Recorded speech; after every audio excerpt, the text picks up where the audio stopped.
Hello and welcome to the Computer Game Show. My name's David Turner. I'm here with Sean Bell, Hello. James Farley, Hello. and Matt Murray. Hello. I know I start the show too many times by commenting on James's face, but once again, you were pulling quite a face there during the Really? intro. What was up? Was Yep. Excellent. You look was like like- you've seen something truly perplexing, James. Really? Yeah. Yep. I don't know. I wasn't aware that I was pulling a face. I was just Okay, sort of go like, and watch it back on Yeah, YouTube. you can watch it back later. I was Yeah, just, watch you it know, back like later. exercising And you my eyes. too. And you too, I'll write it listeners, down, can yeah. watch it back on YouTube by searching the Computer Game Show on YouTube. We'd like to start the show by thanking our Patreon producers this month. They are Aaron Patrick, the QuickBooks chap, Simon Nelson, the slightly quicker books chap, Moomin Biscuit, Trans Rights to Human Rights, Dave Ernsberger, Colin Brown, Gasman, Rocketman 76, Smooth Monkey, John Tempelli, Jackie Sniper, Sam Higton, Thomas, Stan, Philip with an F, Cutty, Steve Lee, Jack Oven, Grey Dragonclaw, Colin the Carwanker Smith, Lee Keybottom, My Dog Skip, Dean, Evil Mammal, Don Whiskerando, Boza Karma, Tri-State, and Ryan Cobain. What a crew that is. Thank you so much for supporting the show and going full Nels over at patreon.com/TCGS. There are different tiers there. We've got loads coming your way. We've just done the what do you call it? The Gears of War free stream, which Yeah. was quite, I mean, I'd like someone to analyze it because it was wild how quickly we went into wasn't it life weird back then 20 mode years and ago. digging up old anecdotes from our early podcasting days. Many of those didn't make the final cut, but if you would like to go and watch the video, if you're signed up for that tier, that you can do so now. We got an agreed. Do we announce the agreed date for our Christmas we can, party right? Yeah. in December? More notice Yeah. the better, right? So Yeah. It's there. Do you want me to find it? Yes, It yes, is It's the Sunday Sunday the- 7th, right? Sunday Yes. the 7th. Yeah. Sunday the 7th at 9 p.m. So The third annual TCGS Christmas party. what tier do you need to sign up to be able to join that party, Matt? The Smashing It and Above tier, which is the £8.50 tier. You can, I'll send all details out, but basically you can hit the link and just watch the party from afar like a dirty pervert. Or you can join the call. We'll send out call details. You can do it with cam on, cam off. As long as you have a microphone, we can hear you. That'd be great. And yeah, we've had if this be our third one. We've had a really good time the first couple of years. We're excited to do more of these. And yeah, so that's Sunday, the 7th of December, 9 p.m. You can watch or you can join for the third annual TCGS Patreon Christmas party. Yeah, come and join us and say hello, and we will discuss what our favourite games of the year are and all that sort of stuff. And I'm sure Colin Smith will have another story about knocking one out in his motor vehicle. Gets That's- worried let's it hope gets so. to the- it gets Let's to the hope time of so. year and he's not yet had like a wanking incident. Like, he's "Well, I need to- definitely going out something's gotta tonight. happen." Yeah. Yeah, he's definitely driving down the M1 tonight. It's like a little Christmas tradition now, isn't it? Everyone gather round. Uncle Smith has got a story to tell about banging one out in a car again. Let's go. Yeah, it's so not please do Christmas join without us it, for frankly. that. Do we announce? Should we announce when our Game of the Year show is going out? I think I that's think set in we've- stone now, right? Pretty We've much. got this all set in stone now, right? Yeah. So Yeah. we're excited to announce that we will be recording the Game of the Year show, which doesn't affect you. We won't be doing it live again. This is something that we do off of Twitch, and we do between the four of us. We will be recording that on the 21st of December, and the Game of the Year show will be released on Christmas Eve. What a cheeky little present! We're working right up to the end there just for you. What a way you will to get irritate your family. You've all come round to stay for Christmas, and you're like, no, we're not watching telly because we need to listen to this podcast. Everyone gathered round, all 4 hours of it. I think that'd be great. Yeah. Or either that, you're going to come down on Christmas morning and go, I mean, it was a really simple game about a fly. It was all right. I don't know how it won Game of the Year, but James got smashed again. So that's Christmas Eve. We will be releasing the Game of the Year show. We are not Yeah. far from the I'm draft. doing a draft the week before that, obviously. Yeah. Right. Okay. How many? What is this? We've got 3 more shows before the draft. We're including The this. draft's the 15th. So, Oh, that is soon, isn't it? That is soon. But at least this Yeah, time we're not after going to be tonight, like 2 going, more. oh, I don't know what to put forward. I'm going to be genuinely upset with the games that don't make it this year. It's going to be a tough one. Okay, that's it. Should we get to the feedback from last week's show? I mean, I assume everyone loved it, did they? fairly high consensus that they all loved it. But let's start with Hank.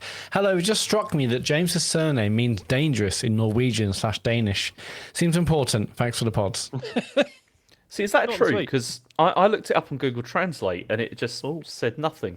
Like, it just said Farley. I assume it's a Farley. very different spelling, right? It probably just sounds similar. Maybe, yeah. I don't know. But yeah, that's You cool though. Checking our feedback. I was just senders. curious, wasn't I? Just thought I'd have a look. Saw that see if message. Like, that's- I don't believe this. Yeah, I'll be honest with you. I'm impressed. Could you do that with some of the news? Well, apparently. No, go on. Apparently. Shit, you actually did that on purpose. You absolute knobhead. Okay. Yeah. In Norwegian, it's Farlig. Farlig. Okay, there we go. Still Right, counts. no, but presumably pronounced Farley. Okay. Mike has messaged, just noting that sounded like you were taking a piss out of / suggesting that the Boys Get Sad 2 t-shirts were sexist or some kind of joke, rather than a positive brand trying to raise awareness of mental health issues and high rates of male suicide. I'm fully aware you guys wouldn't have meant it that way, but just saying it kind of sounded like it may have come across this way.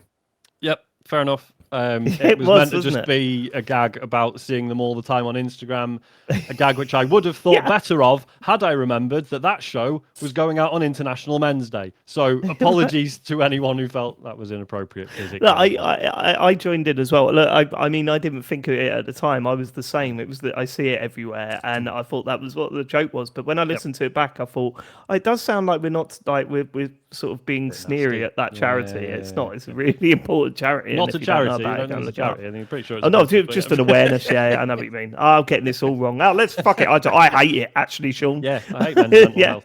Worse the better, Yeah. I say. No, but it's a really important thing, isn't it? So I'm sorry if it did come across that way. It absolutely wasn't meant to be. 100%. But there you go. Yeah. And thank you for mentioning it, Mike. Yeah, it is. It does need someone else to sometimes go, hold on a minute, to actually go, oh, yeah, fuck. Yeah, maybe we mishandled that a little bit. Garrison Savannah, some feedback on the AI thing from a software dev. I think a massive issue with this is the marketing and corporate speak around calling everything AI.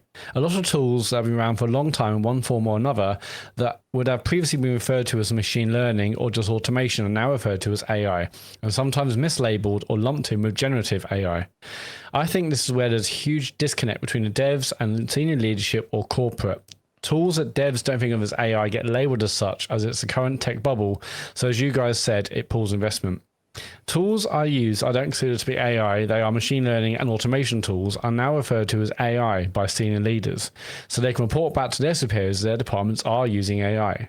This is why it's so difficult to classify whether something has AI involved in making it or not, as the actual term is just a bullshit buzzword now that's being used to refer to some things that, in a lot of people's technical opinions, are definitely not AI. Yeah, I've said this like ages and ages ago, the fact that anything that back in the day would just call it, like something generated by computers is now AI, even though these aren't technically artificial intelligence. It's just using the computer to do computer things. But now it's all, like Photoshop has loads of AI things. It's just the same tools I've been using for like 15 years in Photoshop, but now they're AI tools. It's because it's the buzzword, right? So people are just applying it to things to make them look like they're. I mean, that's not to devalue the fact that AI can be a harmful addition to the workplace, especially when it's taken over jobs and maybe is in place of creativity and the stuff we've spoken about loads of times on this pod. But yeah, no, I mean, that is a fair point. There is a lot of things of, well, it's AI actually. Is it? Because we've been using this for years, and what is the line now to be able to call something AI? Yeah, I think it's worth keeping a note on that. Yeah, I saw a so lot of much people of it. getting annoyed because there was the other week there was an AI in games conference, but it was about what we used to call AI in games, as in Oh, behaviour right, like of- the way that, behaviour, exactly, yeah. So loads of people are like, I'm at this AI in games conference, not that kind of AI. It's about, Yeah, they need to find a new word for that, don't they? they do. Yeah, clever enemies. Clever That's enemies. what I'd go with. Yeah. I mean, CE. bots I'm are at now CE called AI con. bots, right? In games. In Fortnite, is that an official term, AI bots, or are they just still like classed as bots? Oh, I don't know. Well, they masquerade as real people. You would never know. You just run around thinking you're really good at the game, and actually, Yeah. Well, There was does also happen. that thing as well when we were talking about this stuff and how the term AI is being just attached to everything now. And I went, yeah, God, I was playing, Rocket League the other day and it was calling those AI. Come on, And then someone went, here's a screenshot from when the game first come out and they were called AI. Then David, calm down. I was like, yeah, no, good point. So yeah, minefield this AI business, isn't it? Really I know. is. That's why I don't want to cover it anymore. I just hate it. Like, there was all that stuff with Ubisoft this week with this, but I just don't want to go there with that. It's sounds just like annoying. he's putting his own agenda on the Interesting. news. Yeah, that's Just give us the bit. news, James. You Give us the shouldn't- news in I mean- gaming. Don't give us the be facts. picking and choosing. I am gonna help Yves Guillemot to try and sell his company by. I don't think he promoting wants AI. you to, and I don't think you have Nothing the is power good to. about it. Right? I think it's good. What about worries your me input. is You don't that know that. if you've got a sentence, I don't want to report on this big news story because I can't be fucking bothered because it's a minefield and I'm worried that I'll say the wrong thing. Nope. Do that off the pod. It's not that. It's because it's fucking boring. That's why we've is talked also about it very for quite boring. weeks and weeks and weeks, and I'm sick of it. So I'm not talking about it this week. I don't want to. All right. All right. Is there any Xbox news in this week's? There might be. There might be. Interesting. Matt. Okay, interesting. Do you remember Matt when he Yeah. had Stadia news every week Yes, for months. for about 2 years? Yeah, or Anthem or anything like that. Just yeah, 'cause I've, never. It's the He vulture loved circling, the Anthem Matt. story. That's what it is. You are the You're the vulture. Yeah. Do you not understand that? Oh, Like, I understand you that. really just you are the vulture. Like you're it's- eating the other vultures as they circle the corpse and laughing. loving Crypto it. Chris has said, please make Farley coin a real thing. We need to get in on Farley's from the ground floor. 100%. I mean, do it. I think Farley coin can be huge. I just want to see his face on a coin. That's what I want. Yeah, I mean, crypto it doesn't won't be really work. physical. I need It won't be yeah, I need physical a coin. physical I think token. it'd be like a side profile. I think. Yeah. I think- Oh, no. No. What we And I could think, do. Like face on, looking directly at the user. That's what I'm thinking. No, I want a want it side to know face profile. on, And I but want to like look. from like a slightly low angle, so he's kind of looking down, like the most unflattering angle there is. No, sure. Well, like when you accidentally press the camera button when Yeah, going yeah, on yeah. TikTok. You're just like, oh, fucking hell, look at the state of I that. want to look regal. And Yeah, I think I was Well, going you to can say, wear you like already laurels do. on your head. I think out of the four of us, you would look best on money. I like you've got like a, yeah, definitely. Yeah. you've got like that sort of look. and the You know what I mean? You know when you see a painting of a king from like the early 1700s, it looks like you. no, it doesn't. That's ridiculous. Yeah, it does. Yeah. I do not look like King Henry With that VIII. big fluffy collar.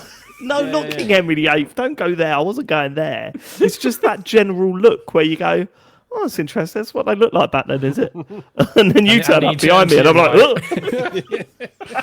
Yeah, obviously this question was originally came out from like a crypto thing, but now I'm thinking we should get actual physical coins printed, like we used to get in, I don't know, old magazines where it's like, buy this limited edition £5 coin with the Queen's head on it for only 16 installments of £9.99. Thinking Tell that. you what, and if they do James well, Farley style.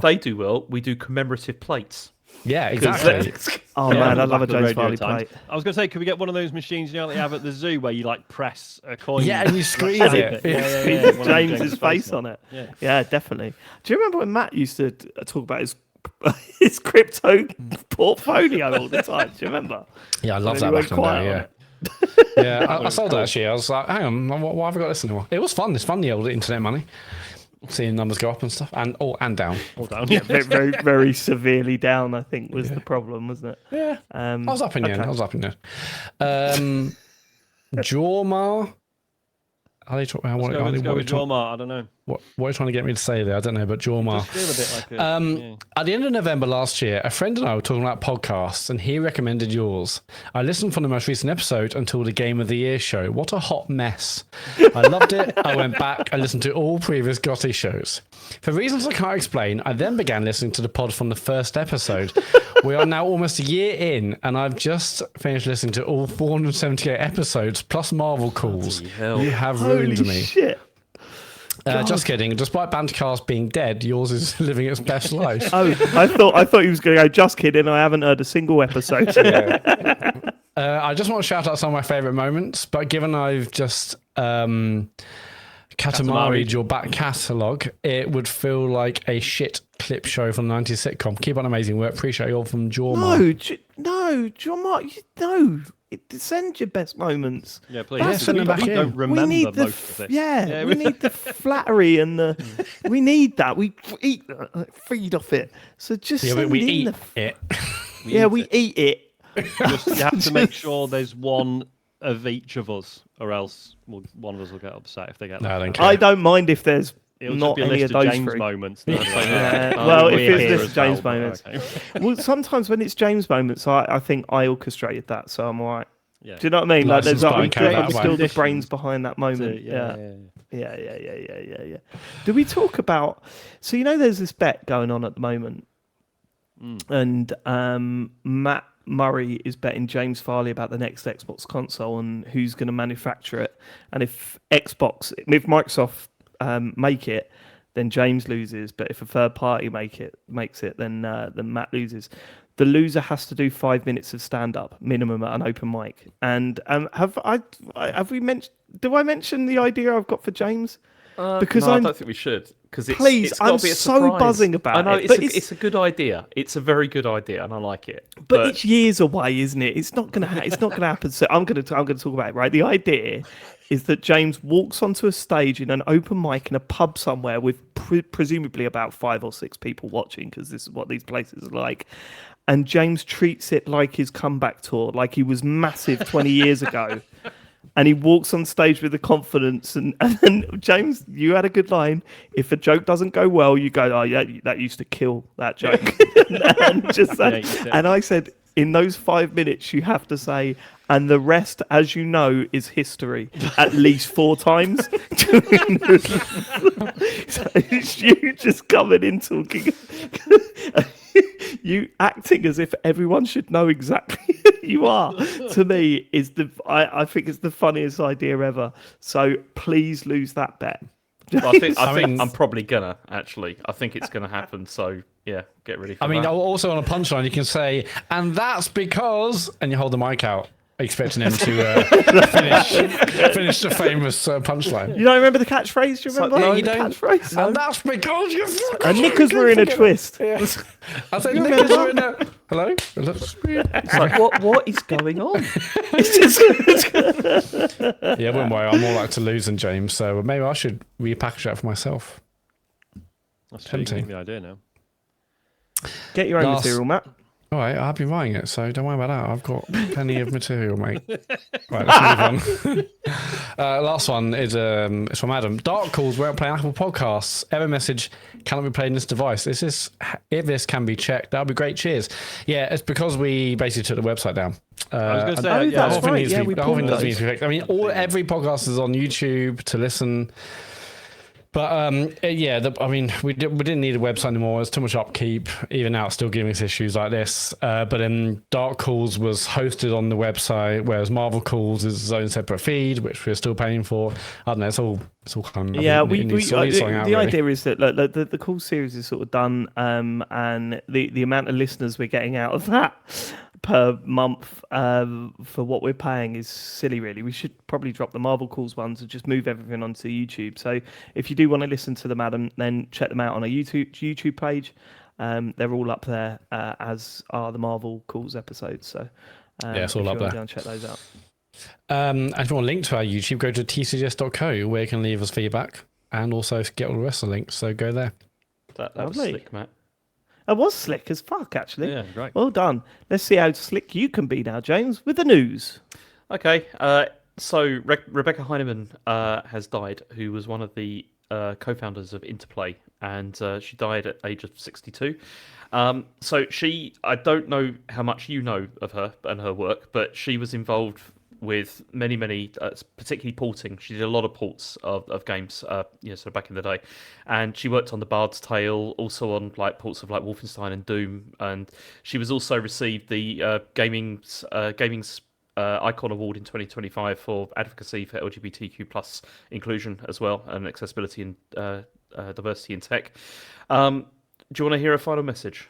What she had to say? Yes, So please. said, it's time. According to my doctors, all further treatments are pointless. So please donate so my kids can create a funeral worthy of my keyboard, Pixel Breaker, so I can make a worthy entrance for reuniting with my one true love and late wife, Janelle Jacquet. My daughter, Cynthia Elizabeth Heineman, will be making the arrangements. And Brian Fargo, also was one of the co-founders of Interplay, described her as being one of the most brilliant programmers around, that he'd ever met. So It's really sad news, isn't it? And Yeah. again, 62 is not no age to go. Nope. And we are losing some very special people. And this will happen more and more over the years, as we move further away from, sort of our era of gaming. We're losing legends, and it hurts every time, doesn't it?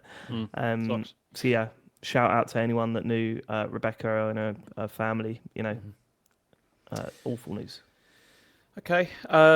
Next story is that there was an Xbox showcase last week this was for third-party games that are coming to Xbox and Game Pass and all that kind of stuff. They showed 12 games over this, and has anybody watched any of these? Yeah, I watched the whole thing today. Yeah. Few of them. I've not seen. I've not. James did ask us earlier today to have a look at this. I have not done that. So You rebel. You Apologies. fucking rebel. So, there was a couple of things here that I thought looked quite interesting. There was this, like, Armistice was the first thing that's on the list we got here, which is like a third-person roguelike shooter, which as soon as I heard this, I was like, that doesn't sound interesting to me at all. But the trailer looked pretty good. I thought It looks like, I definitely got some Returnal from it. Yeah, A little bit of Returnal, a little bit of Dark Souls in terms of how it gets closer to combat, but feels very, very Returnal. It reminded me of that. That other one that we saw recently that was by... Oh, who were the Returnal devs? I've forgotten. Housemark? Yeah, by Housemark. that one that they showed recently? Yeah, Saros? Yeah. It kind of reminded me of that. Like, there was some similarities there, but I thought it looked pretty good. But yeah. And then there was Crowsworn. Is that right? Crowsworn, surely. Yeah, Crowsworn, yeah. And this is like what is almost certainly now going to be the influx of Hollow Knight alikes, because it looks like some incredibly Hollow And, Knight until song. Yeah, no release date on that.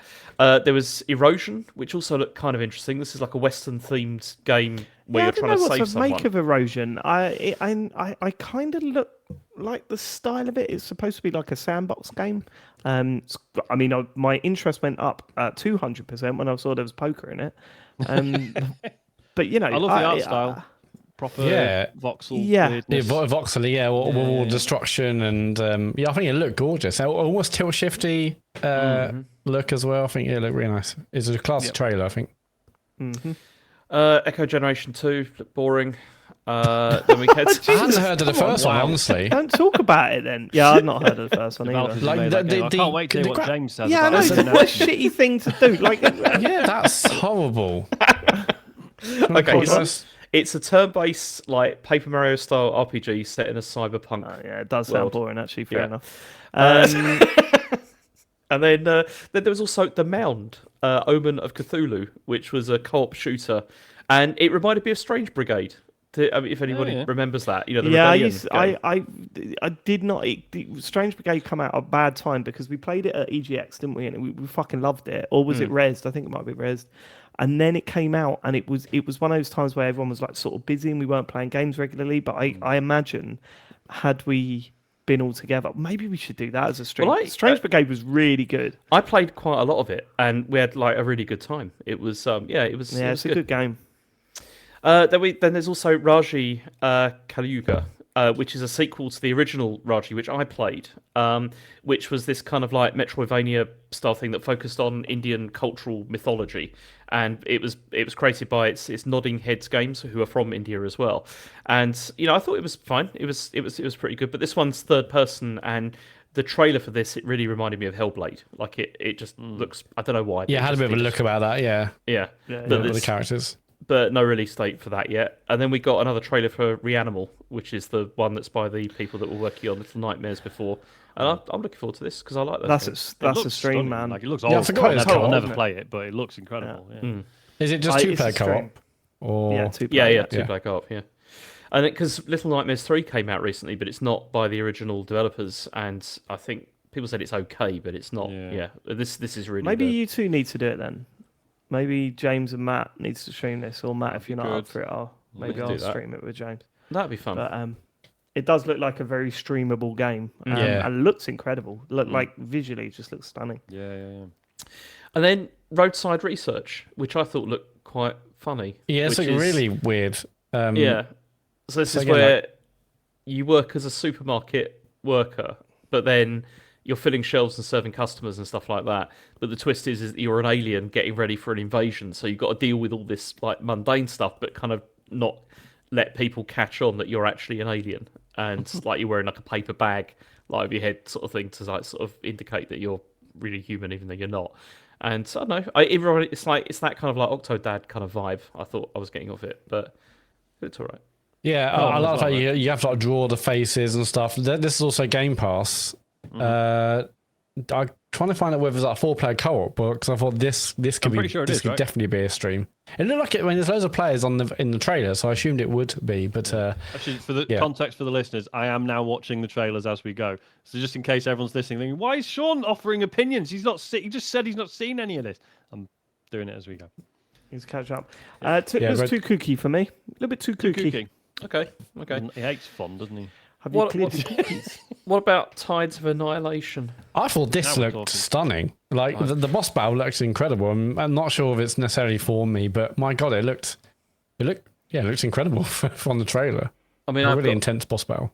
my notes say another third-person combat game that looks like everyone currently being released. It's I mean, completely he's Jesus. not wrong. Yeah.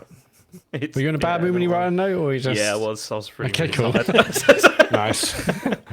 Well, I thought it looked fantastic. If this had been visually on Sony's showcase, Matt, he would have said Oh, this is yeah. the greatest looking it game would of have said all like time. Absolutely stunning amazing. graphics. You wouldn't get this on Xbox. Xbox could never do this, etc. Really, Yeah. really love the Yeah. really love the orchestral music. The whole thing. It would have been. I'd be well up for that. Then Total Chaos, which is a follow-up to Turbo Overkill, which is a horror game.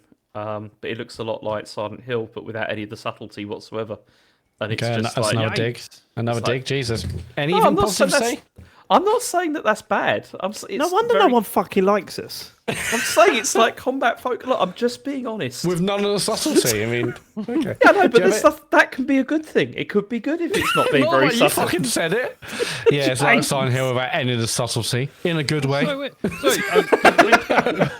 Matt, do you reckon I could do marketing for video games? Yeah, I'd love to see you try.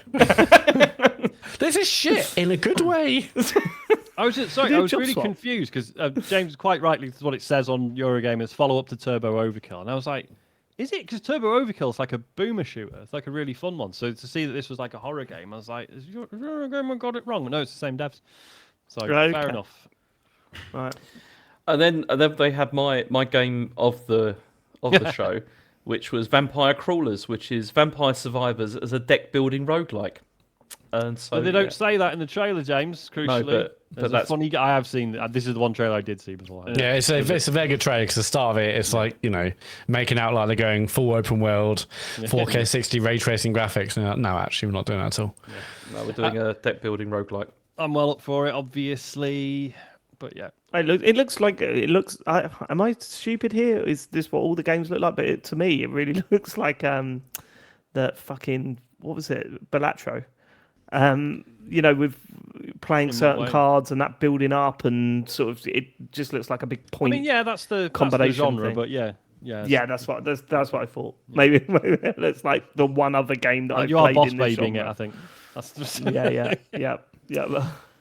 Then last game was Zoo Punk, which is apparently set in. I said apparently. I was trying so hard not to say that this week, but Please because of don't. I love David's it. dig. I like hearing it.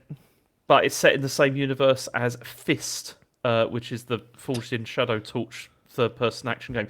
Worst name for a game ever?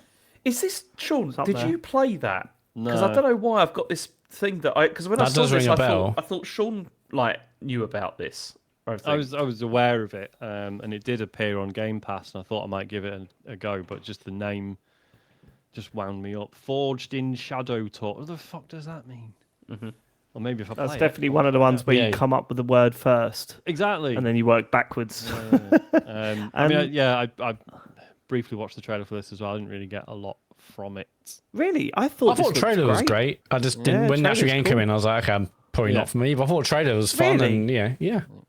Oh shit! I just thought this looked really really cool. Okay. Yeah, Well, third-person action game. One of the other things is that players will be able to use generative AI tools to let you generate your own content in the game. So Cool. yeah, Yes. that'll be fun. I hope that if it turns out the game's about 15 minutes long. And it's just just type in whatever you want. Yeah. You do yeah. Yeah. So yeah, so that was it. I mean, I thought there was quite a few good things there that are worth looking forward to. Yeah. What I thought was interesting, I watched this today, and at the start they had a little message, and it was basically all games in the show at Xbox Play Anywhere, buy once, play across console, PC, and supported gaming handhelds at no additional cost. It's like that's now the new. Everything here tonight is on Game Pass. Yeah. There were still some Game Pass games, obviously, and I think 6 or 7 of the 12 were like I said, Game Pass on Game Pass Ultimate, but they've clearly changed their marketing message now, and now they're going with the Xbox Play Anywhere being like the primary thing for all these titles, which I thought was interesting. Right. Okay. Next story is that it's about the Steam Machine. Because there's been all of this speculation. Sorry, Phil in the chat has just pointed out that Matt said 6-7 then, and I've stopped that. Did I? Please. Yeah. Oh, Jesus Christ! There's there's a thing at the moment that I'm loving. I don't know you guys. Established YouTubers and content creators that aim their content at youngsters, doing 6-7 randomly in their videos and watching their soul die just a little bit more. Yeah. I'm like, you're not part of that world, so you doing that, everyone else knows that you're doing that just because you know that it's good for the algorithm. And I can see the tear in your eyes as you do that thing. Elodie and I were in Popeye's Chicken on the weekend, and you can get it delivered to your table or you can collect it, and we went for the deliver a table thing, and the number we picked up was on 95, and below that it was 67, and she's like, oh please can we have this one? I'm like, of course, but it's like, Jesus Christ, it's just like, can we have that number? I was like, anyway, have you not she had a seen what's picture of it, happening at the football recently, Matt? Every time it gets to 67th minute, all the kids start cheering in the crowd. Oh, God. I'm going to Millwall Wednesday. I'll be fascinated to see if that happens. I'm sure they will if there's any kid. I'm sure they'll be. Oh, Jesus, man. We'll see. We will see. Okay, so next story is about the Steam Machine because there's been speculation on the pricing, and this is so according to Linus Tech Tips, which is it's a YouTube channel. They spoke with Valve, and this is what they said. They said that while they expect it to be very competitively priced with a PC, it will be priced like a PC rather than like a console with games subsidising the upfront hardware purchase. And cool. The argument is that because of the open nature of the machine, they can't guarantee sales of software to offset the cost.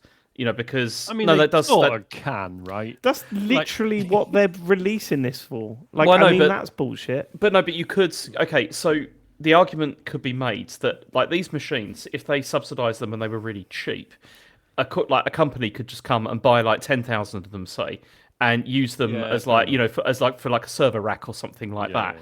And then they're not going to see any of that back because I've got a feeling they're not going to be. Becomes you can buy this for 300 quid and then fucking wipe it and put Windows on or whatever. Yeah. Then that becomes a problem. Right, sure, but I don't think. I mean, if you're a company that need 10,000 of these for a server rack, I don't think they're looking. It's not going to be powerful enough to do what they want to do. Probably not. But in general, though, the idea is that people could come and bulk buy them and use them for not for Steam. You could use it for other stuff because of the open nature of it. And so fuck the people that want to use it like normal? So we have to pay an extra 200 quid? Is that where we're going with Apparently this? so. Yeah. Right, I don't think that okay. works because, like, if a company wants a bulk buy, they'll do it if it's 400 or 600. Really, and also this isn't. Yeah, I don't think this is the right device for that. But also, I don't think this news is new. Like when they announced it, we knew it's going to be equivalent to like a gaming PC, an equivalent mid-spec PC. So this doesn't really change much. Well, it does, because a lot of people were really hoping it was going to be like sub £400 or whatever. Yeah, a lot of people are idiots. I don't know if people were hoping that. I mean, yeah. I think there's people's got a price point in their head that they're willing to pay for a PC-style games console. And, you know, when people say, like, I wouldn't spend more than 450 quid on it, it's not them saying that we're expecting it to come out of that. It's if it's above that, I'm not interested. Some people were expecting it. They're like, it's got to undercut. It's got to undercut like consoles. It's got to do. It's like no. Yeah, but again, I don't think they're saying it has to do that when it comes out. What they're saying is that if they want to have a competitive part of that market, then it would need to come out at a competitive price. And I don't. Again, that's not them saying I expect them to do that. It's just a look at what the sort of business model here is, what the sort of the audience would want out of this machine. Yeah, because you know people have been sort of saying, you know, there's been all these takes that are like, oh, this is going to like disrupt the console industry. It's like, well, not if it's 700 quid. It's not. Like, yeah, yes, exactly. Okay, if they wanted to take a chunk out of consoles, or you know, get people like people in Dave's situation involved, then yes, it has to be cheaper. But that's clearly not what they're like. No, that we're selling this thing. This is the thing that is going to make money. You will probably use Steam with it, but you don't have to. And that's it would be cool for us if it was cheaper. But yeah.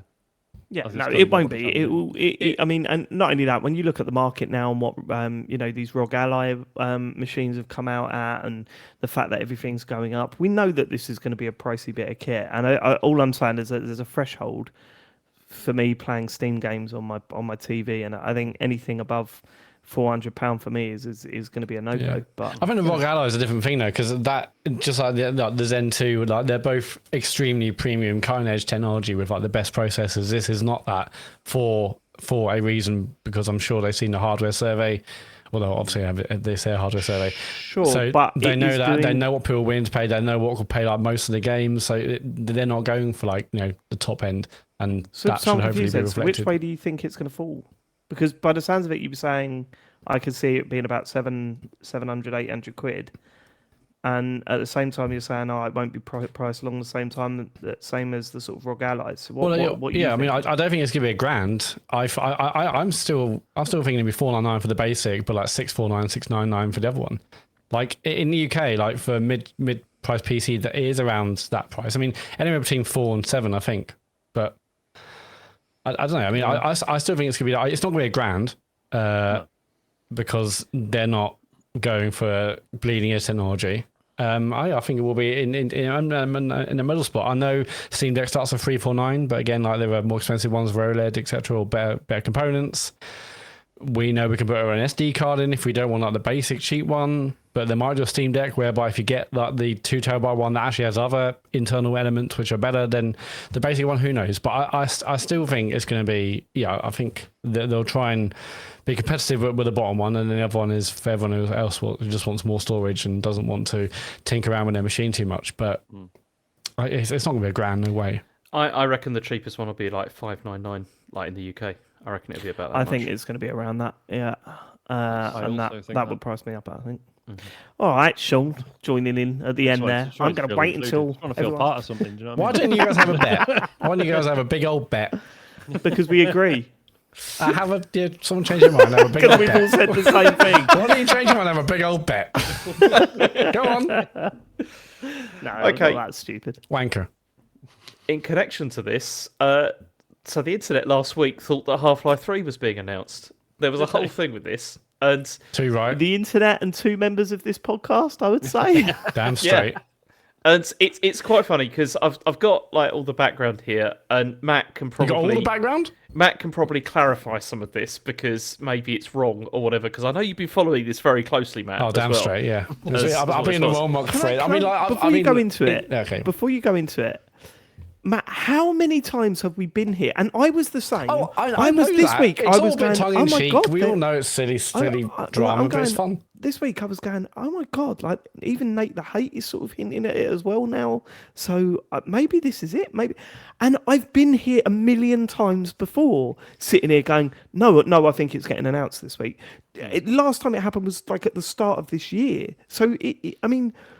Is there not part of you when you're looking at all this stuff going, we have been here a million times before? Of course, I'm not an idiot, but it's fun. Like it's all kind of tongue in cheek. Like Yeah, but this time it's It's different, not David. all tongue in cheek. it is just read the roll mock, like Fred. Yeah, exactly. I think it's gonna happen tonight. Everyone like it's obviously it's all tongue in cheek. You know, who knows when it'll come out or if it'll come out, but it's fun to like get involved in the ride. I mean, like years ago, we were all like watching a live stream where.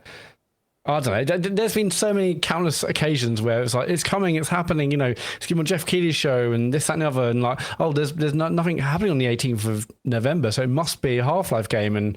And then like Jeff Keighley had a picture of something in his wish list, which anyway, it's all just. Sorry. it's Can all I just go silly stuff. Right, go for it, through go this? for 'Cause it, It's yeah. quite funny. So the basis for all of this is data mining, and it's because there is a project at Valve that's called HLX, as far as I'm aware, and these are the details that the data miners have found according to Kotaku. So they said HLX appears to be a single-player, non-VR FPS featuring a character in an HEV suit who fights aliens and soldiers through various levels while possibly solving physics-based puzzles. I mean, that sounds like Half-Life 2 or the original Half-Life. And people reckon that Valve are going to release it with the Steam machine, as they did, like because they released the Index with Half-Life Alyx, right? Was it they released at the same time? I believe so.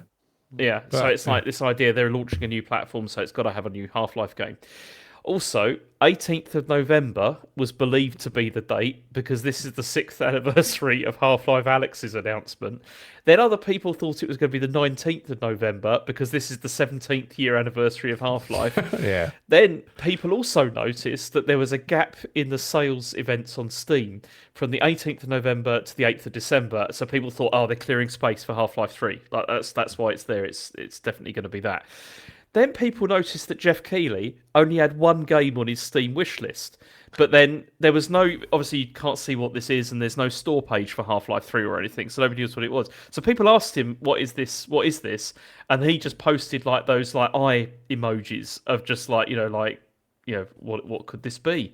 Then people figured out that they thought this meant Half-Life 3 was going to get revealed at the Game Awards. The Game Awards then posted about the 27-year anniversary of Half-Life, which drove people even crazier because they were like, this has got to be this.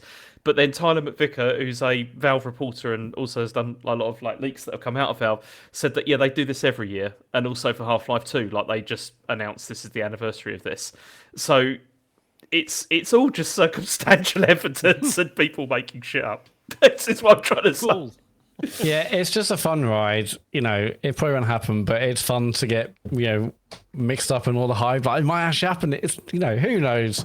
But I wouldn't change it. I will not let this drop though. You have half, what do you call it? You've half cashed your chip in. Is that the phrase? What's the chip? No. What's the phrase?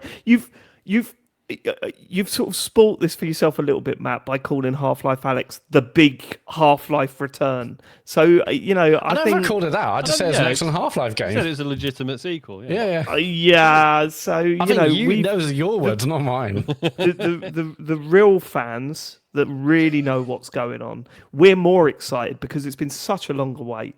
It's been such a longer wait. For you had a Half-Life game about 5 years ago, mate. You're fine. You're fine. Don't worry about it. We won The that real big dogs. Half-Life triple. I don't know. Look, I just because I did get caught up in the hype. Matt was posting about it, and I went in and looked at all these like things that are pointing at it, and I went, shit, maybe this is it now. Maybe this is it. Like this all seems to be coming together. And then I had a moment where I stopped and went, I have been here at least 12 times before. At least 12 times thinking this Las is the week Vegas. Do you remember that Rollmock stream where, like, I kept mentioning Las Vegas and one of the Game Awards or TGA Awards? And we're like, I think this was a Half-Life thing. It wasn't. We're all not well. Yeah, Wait, I was saying, let's this could be look like at this could be like an incredible Steam Machine launch title, and people were expecting them to announce it when they announced Steam Machines. I was like, no, that would be madness, because if they announce this with the Steam Machines, then no one's going to pay attention to Steam Machines. It makes sense to get them Steam Machines announced and I then don't come think back. that's true. It's like that wasn't like with the N64 where they were like, we can't announce Mario 64 with this. Like Yeah, we can't, exactly, we can't or do any that. other launch. Yeah, No, I just think, and that, also- but I if also they love said the fact Half-Life and like all the news about Half-Life, it wouldn't be as much about Steam Machines. It makes sense to have their time and sun, and then we gets excited about them, and then later do a Half-Life I announcement. disagree. I think more people would have noticed the Steam Machine had Yeah, it definitely. been announced alongside Half-Life 3. But then you're the marketing expert. Yeah, I'm not. I just think it makes sense to space them out. Anyway, either way, I don't think it's going to happen this time. But See, it's I'm fun still to get banking involved. on it because I've added it to my Fantasy Critic thing. So I'm expecting it's going to come out this year along with God, the Judas. Fantasy Critic. So, thing. you Don't know- even start. Don't even start with that. I'm so pissed off for that thing. We need to really look at that before we start. That's a fucking bonus show. Us setting up the prediction league for next year, because fucking hell. I think it's a great system. What's wrong with it? The other thing, Matt, come on. Like, right, there's a moment this week where I thought, oh my God, out of nowhere, I'm going to finish second. That's amazing. Because one of the games that Sean picked is not coming out anymore. It got mixtape, right? It got pushed Yeah, back. got delayed, yeah. I was like, yes, finally. And Sean went, yeah, but I could just drop that game and then pick another one. And I was like, well, what's the fucking point then? Yeah, Look, that I'm was not. a real was kick in the definitely teeth. explained at the start of the year. You're playing 100%. within the rules. I'm not having a pop at you here, Sean. What I'm saying is the rules are shit and they need looking at. So we'll look at that. But yeah, I mean, all these rumors and stuff. The thing that really made me laugh was when they were going, well, you know, the Index came out with Half-Life Alyx, right? So whenever they release new hardware, there's got to be a new Half-Life game. Steam Deck, don't worry about that, man. There's always the Steam No, Deck there did was come something. with Aperture Yeah. Desk Job. Yeah. So there was something. So what yours? Aperture Desk Job. It's a canon Yeah. entry in the series. Okay, well then you can't get excited about a new Half-Life because you're getting one every other fucking year by the sounds of it. Sick of it, if anything. Shut up. All right, okay. It's not going to happen. Anyway, so Half-Life 3 is not going to happen. Just a little sum up of the story at the end there. Just summing it up before we move on to more Alright, Xbox news. Good, not going to happen. Not going to happen. Not gonna happen. It's not. What happened one day? What happened one day? Not gonna happen. Maybe. Bet? Do you want to bet, James? No. Okay, fine. Let's move on. So anyway, there's rumours that Xbox might be raising the price Xbox. again of the Xbox. So the price of RAM is going up, largely because of OpenAI buying up nearly half of the world's DRAM output for their data centers from Samsung and SK. And so prices have gone up by 170% year on year. And any company without a large stock of the components, which includes Microsoft, are exposed to this. And so the YouTube channel, it's Moore's Law is Dead, said multiple sources of mine have apparently been warned by sales reps at Microsoft that this is going to affect the Xbox Series consoles very, very soon, sooner rather than later. And the choice, it seems to be, is that either that they put the prices up, The choice it seems to be. I love that. It's just- or okay, or they just let the That supply was pure dry up. game show, wasn't It it? really was. The price it seems to be 12. The price, okay, so the choice seems to be that they either put the prices up or they just let the supply dry up of machines and don't do that. And I don't- think they'd be all right, actually. Yeah, I Let the reckon they supply can dry weather up. this. I don't think. I think. It has How dried many up, have we hasn't it? got? Couple of thousand? That'll do us. Yeah, that'll cover Fucking us. do us. Oh, what about Japan? No, we've got two over there. Okay, fine. We're covered. Okay. yes, Look, So I mean, Microsoft did not plan ahead for the incoming RAM Yeah, you know, that's issue. that's the they didn't accusation, even yeah. think about that. I mean, they don't work in tech. Don't know where they do. They do work in tech. They just didn't think about it. Okay, cool. No, they were thinking about Copilot at the time. I hope you're Copilot, happy should with we buy more yourselves. RAM? I hope you're happy with yourselves. All those people that are typing silly little things like, "Oh, make James Farley dance in this picture." Oh, make James Farley poo his pants in these pictures. James Farley, Right, I like hope- a 17th century lauded Yeah, put James Farley on money. Right, Yeah. I hope you're happy with yourself because you're doing that. Our Xbox is more expensive. Nice one, thanks. Oh, don't get me wrong, that was me. That was all me. But I'm sorry about the Xbox going up. So Xbox Series X retail is currently 500 quid. It starts at. I mean, That's a lot, isn't it? it is. Are we look? Is it going to go 600? It is mad to think. 2026. It is mad to think that I bought that 5 years ago for way less. Yeah. Yeah. Do you know what I mean? It's like stupid. The same with the PS5. It's crazy how this generation's gone. But here we are in this whole new world of. That's why when really PS6 comes out, you got to buy financially. day one to get it cheapest. Yeah. Yeah, Go up price. that's what James Farley's going to say, isn't it? No, Absolutely. you got to get it now. You got to get it now. You got to get it now, 'cause Ooh. it'll go up. It go up. Price soon. will go up. There'll be another Brexit or something like that, and I don't think they can be, mate. That'd be We've crazy. pulled out of everything. this Labour Party will find some way to make things worse. Political. Oh, no politics, please. We want to hear about the game, not your politics. I forgot. James has gone full Tory, by the way, listeners. That was what that was all about. This is a problem, isn't it? How 'Cause now dare when you. people say, oh, isn't Keir Starmer rubbish? And you have to be like, why do you think he's rubbish? Exactly. Okay, let's move on. Is that it for the news, James? That is it. Yeah. Well, then let's get to what you've been playing. What a great little week we've got of games. The one that I'm most interested in is a game that I'd never even heard of until today. James Farley, you've been playing a game called This Bed We Made. Yeah, Um, I have. Go on, So- explain. Yeah, I'm Okay. interested in hearing about this game. So after dispatch. That sounded like that sounded. Sorry, that was. Yeah, you're right to call me out on that, Matt. But you did sound like Chat GPT for a second. Then, well, I am interested in hearing No, about no. this game, so I'll be here I said that if for- you want to talk about it. I anytime said you that for a very specific reason, and we'll get into it when he describes the game. an indie game that I'm looking forward to hearing. I'm here anytime you want to chat. I said that because when I googled this, I was like, "What is this game?" I was like, "Oh, this sounds very okay, very similar to something I've talked about recently." Sounds But suspiciously like art, and I won't have it on this show. you make me sick. Go on, then, James. What is This Bed We Made? So this is another sort of like narrative focused game, and after playing Dispatch, I kind of felt like playing another one. And I saw this ages ago, like just from the screenshots. I thought this looks kind of interesting, and it was cheap because it was in like a PSN sale. It was like 15 quid. And in the game, you play the part of a maid in a hotel who then has to go around and like clean the rooms and stuff, and it's set like sort of in the 1950s. But as you clean the rooms, you also like sort of snoop around and you go through everyone's stuff, basically. It's like that's It what really you do, is like, a Life is Strange game. Isn't yeah, it's it? like, exactly. It's basically you're doing that, like, and so you're making beds and all that kind of stuff, and like cleaning the floor, and then it's like, oh, what's in that person's purse over there? And then you go and have a look, and then you find papers or something, and then during the process of this, you then find out that things are obviously not great. For certain members, for certain guests that are there, and you have to try and figure out like the mystery that is basically linking like a number of the room numbers together, and sort of what's happening there. But in the background, there's also all the relationships with staff members as well, where you overhear all these conversations all the time, and then you have the choice as to whether you're going to like intervene or if you're going to just let things ride and see how things go. I mean, as always, I don't want to say too much because it will completely destroy the story, because this does feel like it's a game where the choices really do seem to have quite a big impact, particularly on like the end of the game.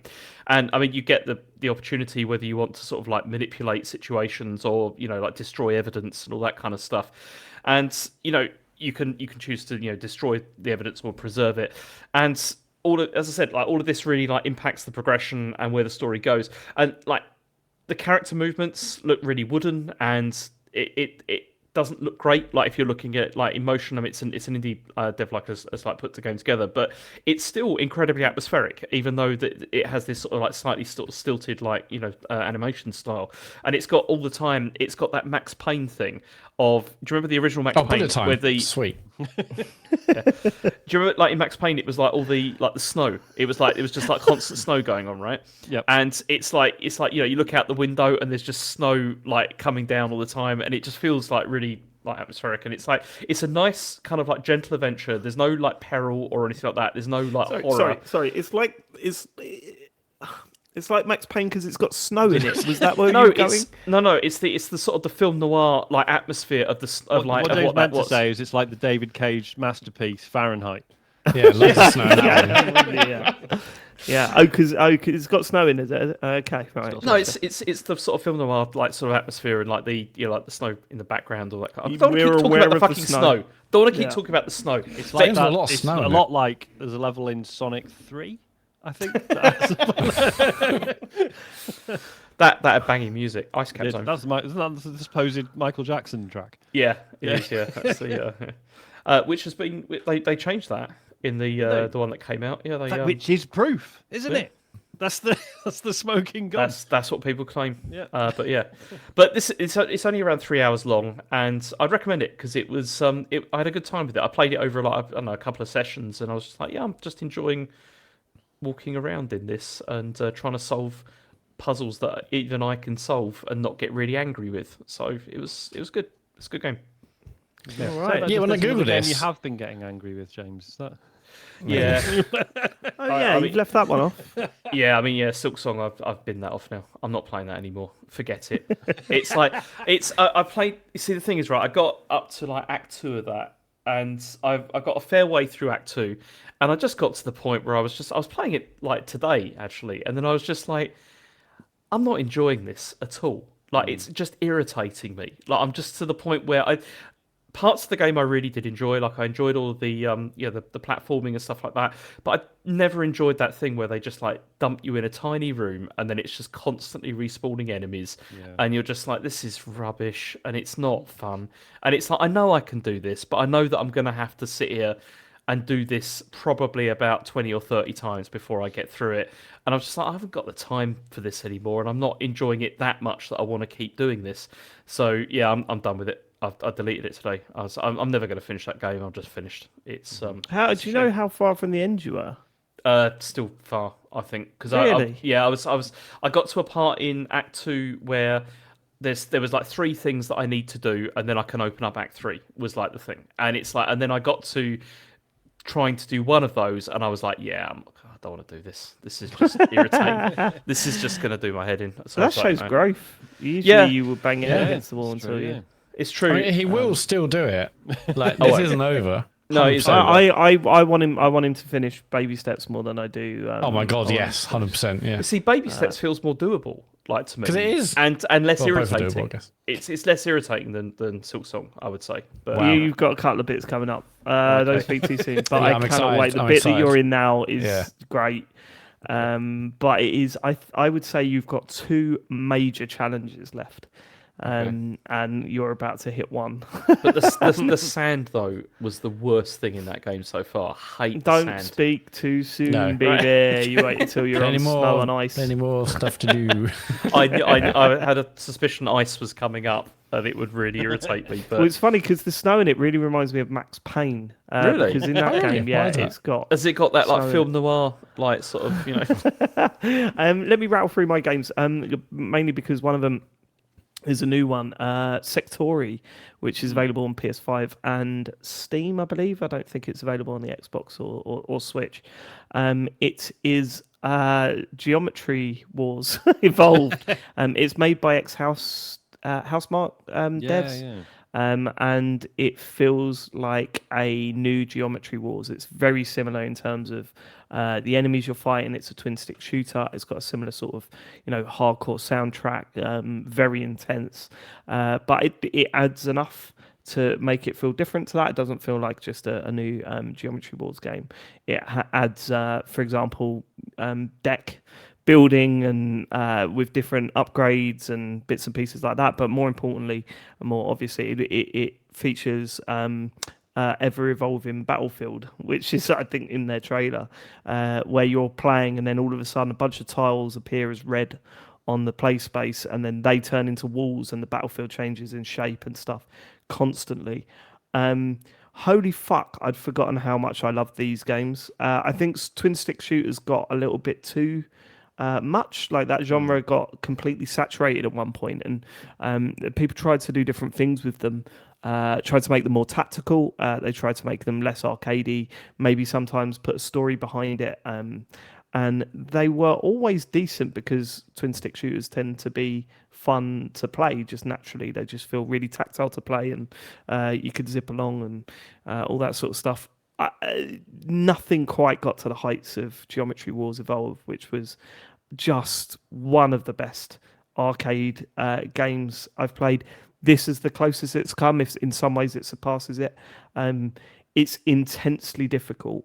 Like, it's really difficult. You've been playing this, James, haven't you?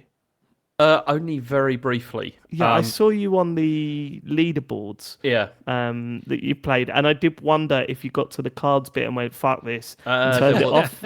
There was an element of that where I just Really? nah, not really. No, it was. I played a little bit of it, and I'm enjoying it. Like, it's, but I'm not very good at these like twin stick shooters really, and so it's one of those games I know I'm going to keep coming back to, and I'll keep having it. Like, I keep sort of having runs through and everything, but I don't think I'm ever going to finish it. Like, I can't see that happening. I think it's doable. I think finishing it will actually be doable because it's not actually that long, and I think it was like 12% of players so far have seen it through. In one run, and there are different difficulties. You can up the difficulty and stuff. So I don't think it's meant to be a game that you're really going to struggle to finish your first run through. I think you do a run through and then you'll bump the difficulty up and then get higher scores and stuff. It does some really interesting stuff. So firstly, it's got an upgrade system. So every mechanic of the game, you've got your shooting, your moving, and you've got this strike, which is so satisfying, by the way. It's on L1 or R1. I think it's on the triggers as well. You can press any of the shoulder buttons, and the ship or the triangle you're controlling darts forward and then releases like an area of effect. So if you've got like a huge group of enemies right in front of you and they're all coming towards you, you can dash towards them and explode them, and it's just super satisfying to do. So you've got this list on the top left hand corner. It starts off with speed. And then it goes speed. I can't remember the next one, but then you've got shields, so like extra stuff, lives, and blasters. You can upgrade your strike or your blaster or add missiles and stuff like that. And the way this works is that the more points you get, the more upgrade tokens appear on the map. If you get one upgrade token, you sort of raise to 1 point in that list of things you can upgrade. If you go for a second one, it goes up to the next one, it goes up to the next one, and so on. And then when you press X, you're upgrading that item. So there's that risk reward there of, if I get 2 more upgrade tokens, I can get a much better blaster, which is really going to help me. But at the same time, I've only got 1 shield left, so I could press it now, cash out now, and get the shield to make sure that I can build things up again. So that stuff's like works really well. The problem I've got is that when you're doing the runs, you sort of focus on one thing. So when I go into it, my tactic is upgrade my blaster straight away, then my speed, then try and get some shields behind me and all this sort of stuff.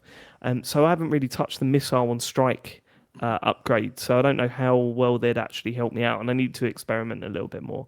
It also has randomized boss fights. So you get to a certain point in the game, and then a boss will appear, and the boss is like it's like a bullet hell style shooter boss with loads of weak points, and they usually have 2 or 3 phases, and then you go through that, and at the end of the next bit there's another boss, and I don't fully understand it yet. I've only played it for about 2 to 3 hours, but I believe each boss has different levels to it. So if you meet a boss after the first area, he's a lot easier than if you meet that same boss 2 areas down and stuff like that, and it builds up.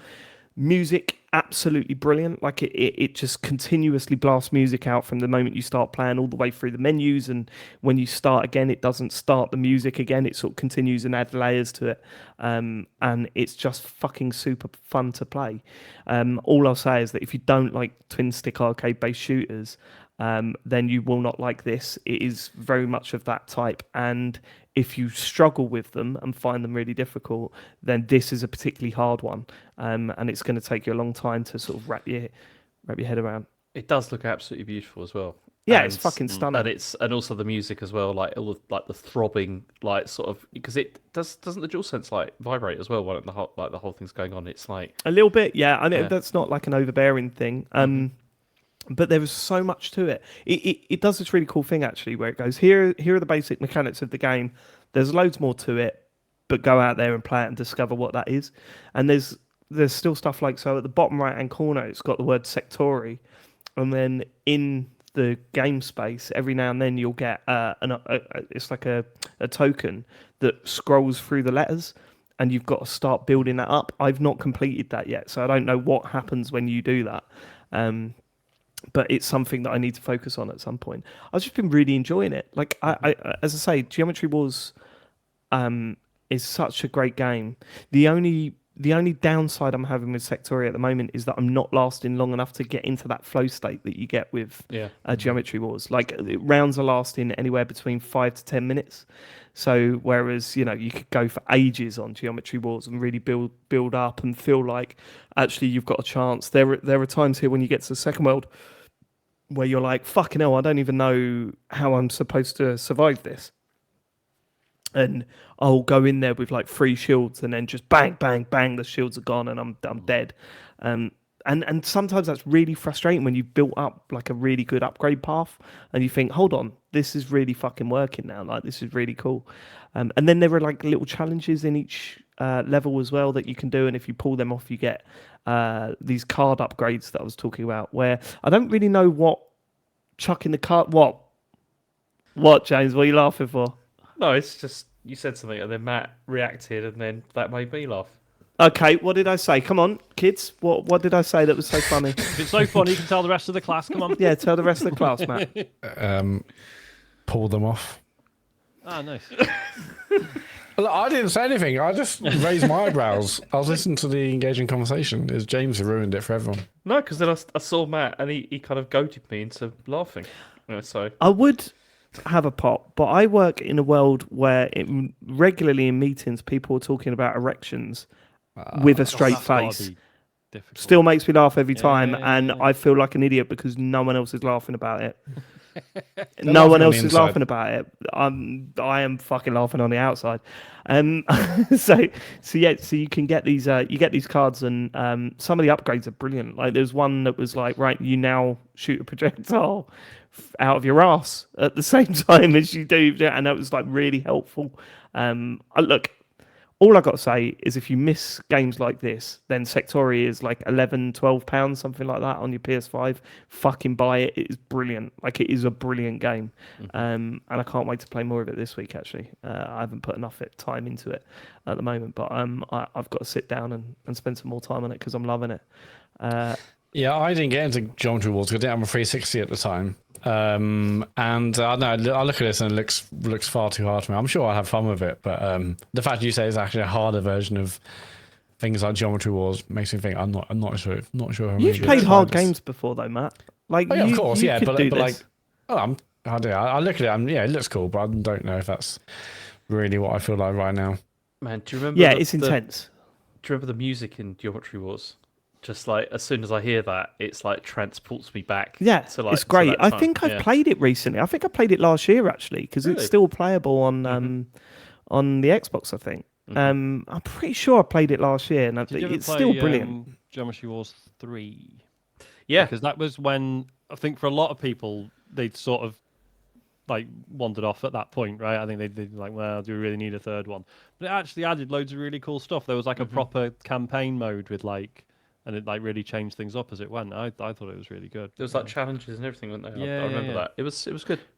Yeah. Absolutely play Sektori, Sean. You'll really like it. Up my street. It is good. Of course, you playing on PS5. I was going to say normally I would get something like this on Steam, but if there's leaderboards involved, it might be fun if I get the PS5 version. But yeah, I think the leaderboards are cross-gen. I could be wrong, okay. But I mean, it would be if it works. I think it works well on the Steam Deck. Mm-hmm. If it does, man, fucking get it on that. It'd be. I'd love to play this game on the Switch too. So it'd be perfect for Steam Deck, I think. Yeah. I'll rattle through these ones very quickly because they're all games that I've been playing for a while now. Battlefield 6. I'm still fucking loving Battlefield 6. I think that we've really been getting into it recently and finding ourselves getting. I think maybe it was just that initial first few weeks where it was like, I'm just getting killed over and over and over again. I've feel like I'm over that hump now, and I don't know if that's me getting better at the game or being more aware of how to play the game. But it really does with the game as well, right? Because I know they talked about the whole time to kill thing needed tweaking or whatever, but yeah, it could be. But also, I think maybe it's because there's less people playing it now, and it's not so intense. Yeah. I don't know how that works. I mean, it's still the same numbers per game or whatever. But I'm just really fucking enjoying Battlefield 6. I think it's a brilliant multiplayer experience, and I want to play more of it. That gauntlet mode is absolutely brilliant. Like I really do suggest, if you ever get Battlefield 6, the 4 of us need to do a gauntlet mode. It is just so much fun. And when you're in a full squad of 4 working together, it really feels like you're up against, it feels like you're playing pro gaming, even though you're clearly not. It really feels like everyone's talking to each other. You're looking at the score as it's coming up to the end of the round, and it's utterly brilliant. There are some problems with it. Some of the game modes, there's one where it's like get the VIP, you've got to kill the VIP guy, and most people worked out where to be in a map where it's almost impossible to kill them. However, you get points. You get kills for you get points for killing other people in the world as well. So, like Chet, who we were playing with, was like, "This is stupid. We can't get to them, so we're not going to get the points." And I'm like, "Well, pick off everyone that's going towards it. Then stand back a little bit and pick off everyone that's going towards them, and we'll get more points than those other squads. We'll be fine." And he was like, "Shut the fuck up!" And I was like, "Okay, all right, Chet, no problem." So Black Ops 6. I'm also that was Battlefield 6. I'm also playing Black Ops 7, which I don't know. I don't like it as much as Black Ops 6. It's okay as what we call a palate cleanser once in a while, but I would say that there's a fucking dog in it that some people get as a score streak, and it's impossible to kill. Like, honestly, it goes on a rampage, and you walk around the corner, you see this fucking like robot dog, and it just fight, and you're like, okay, what the fuck? That game. It really does feel rushed out. It feels completely unbalanced, and I will still be playing Call of Duty, but I far preferred Black Ops 6. It felt so much more grounded, and it worked so much better than this did that I'm really struggling with it. Weird, like, because I took so many years away from Call of Duty and then played Black Ops 6 and was fully like, oh, maybe I'm an idiot for not having played this all this time. And then now they've put this one out, and it's like, I'm all right, thanks. But also, it's important to remember that I'm not like the biggest Call of Duty fan, right? I haven't. There are much bigger Call of Duty fans than I am, and I am seeing a lot of people saying, "No, this is way better. They've given us what we wanted for ages," and I don't know what that is. Well, maybe in terms of multiplayer and stuff, but certainly not in terms of like. No. Yeah, but James. Look, I know. We are definitely the outliers. I know that's we, true, but just don't bother making it then. In that case, yeah, I know. But like, no one's talking about the single player. There's loads of people online slagging it off. Yeah, they're slagging it off. But when they're talking there are tens of us.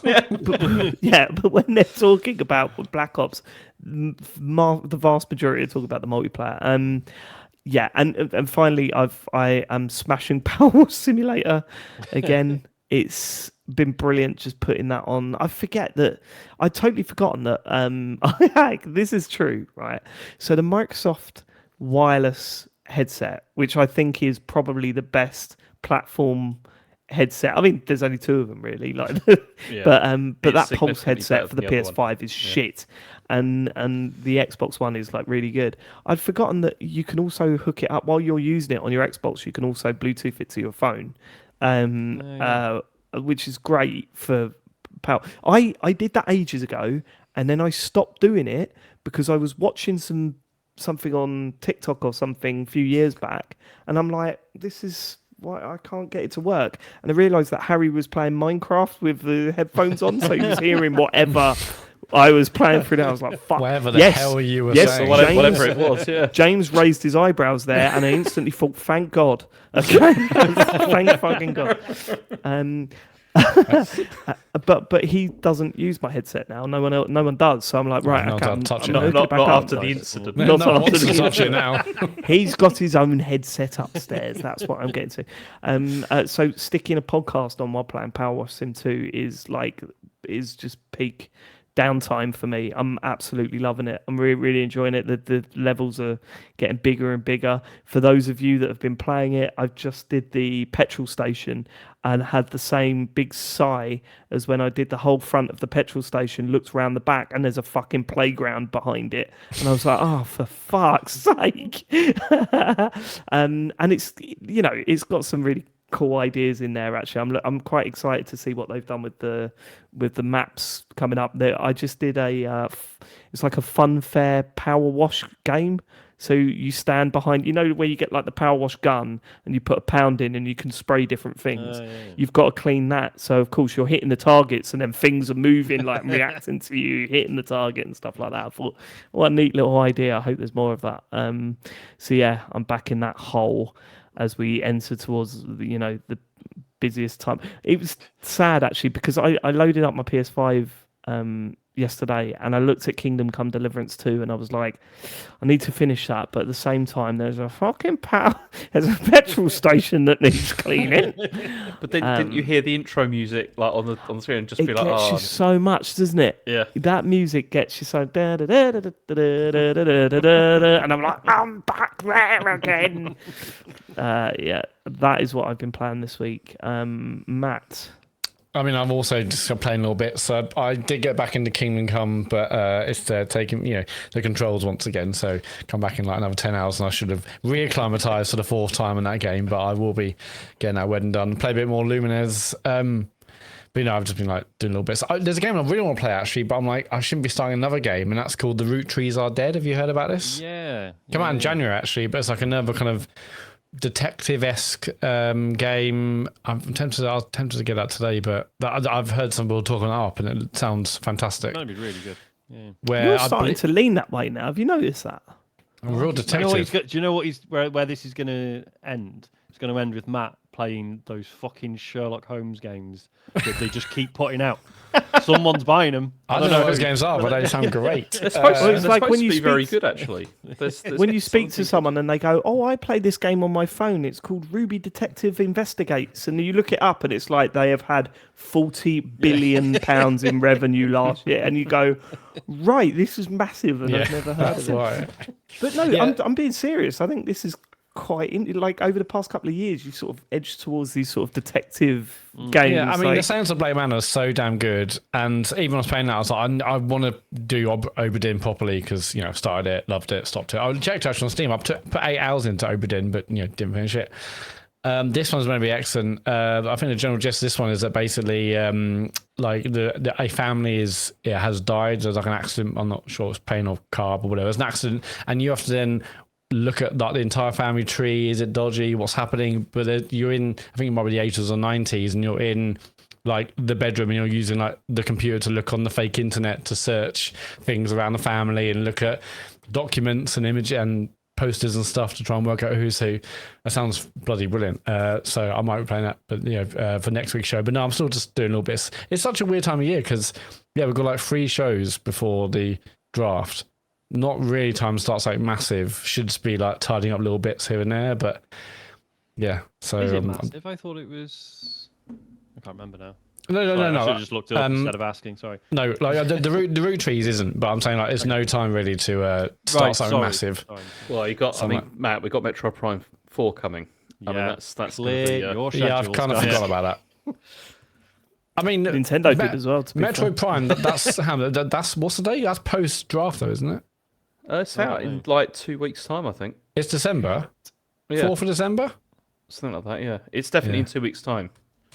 It's not going to make it. Don't worry about it. 4th of December, definitely. Fine. It's absolutely fine.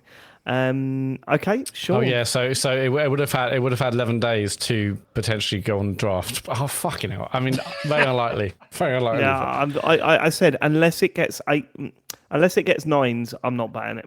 I'm not going anywhere near that game unless it absolutely hammers it in the reviews. And judging by the previews, well, actually, the previews have been interesting, right? Because there is still a lot of the previews saying, but it's still got that Metroid of course. magic. Yeah, if you get past Miles and I haven't learned much of the desert. This is I'm why sure I've there's a still, good game beneath it. But this is why I've still got hopes with the Fantasy Critic stuff because I know I'm going to pick you're up fucking points kidding on me. that. You're about 7,000 points behind. Not anymore, but- Matt. Go and have a look. It's, Oh no, I did. Yeah, you I got don't think 30 you're gonna now. catch Dave up. Well, You've I was saying in all the had 10 games Discord, out. I reckon Metroid Prime 4 is going to do a Metal Gear Solid 2, and you actually play as Miles. And it's all about, that and would be occasionally you just run incredible. into Samus. It's like, oh my god, look how fucking cool Samus is, and then off she goes, and you're just fucking rubbish. So, win?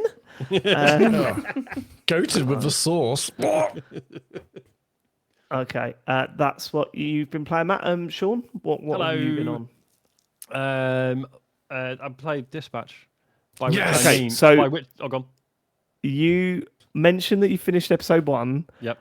And then you went quiet. So Yep. it's either you've still only played episode 1 or you've completed the whole lot and you wanted to save it. I Where are am you? on the final chapter, and I will finish it tonight after this Shit. recording. Because that Oh was my like, god, there's so much to talk was about. it like Friday? I played episode 1, and I've just Yeah. fucking devoured it since. It's so easy to do because also the yes. episodes are basically an hour long. Yeah.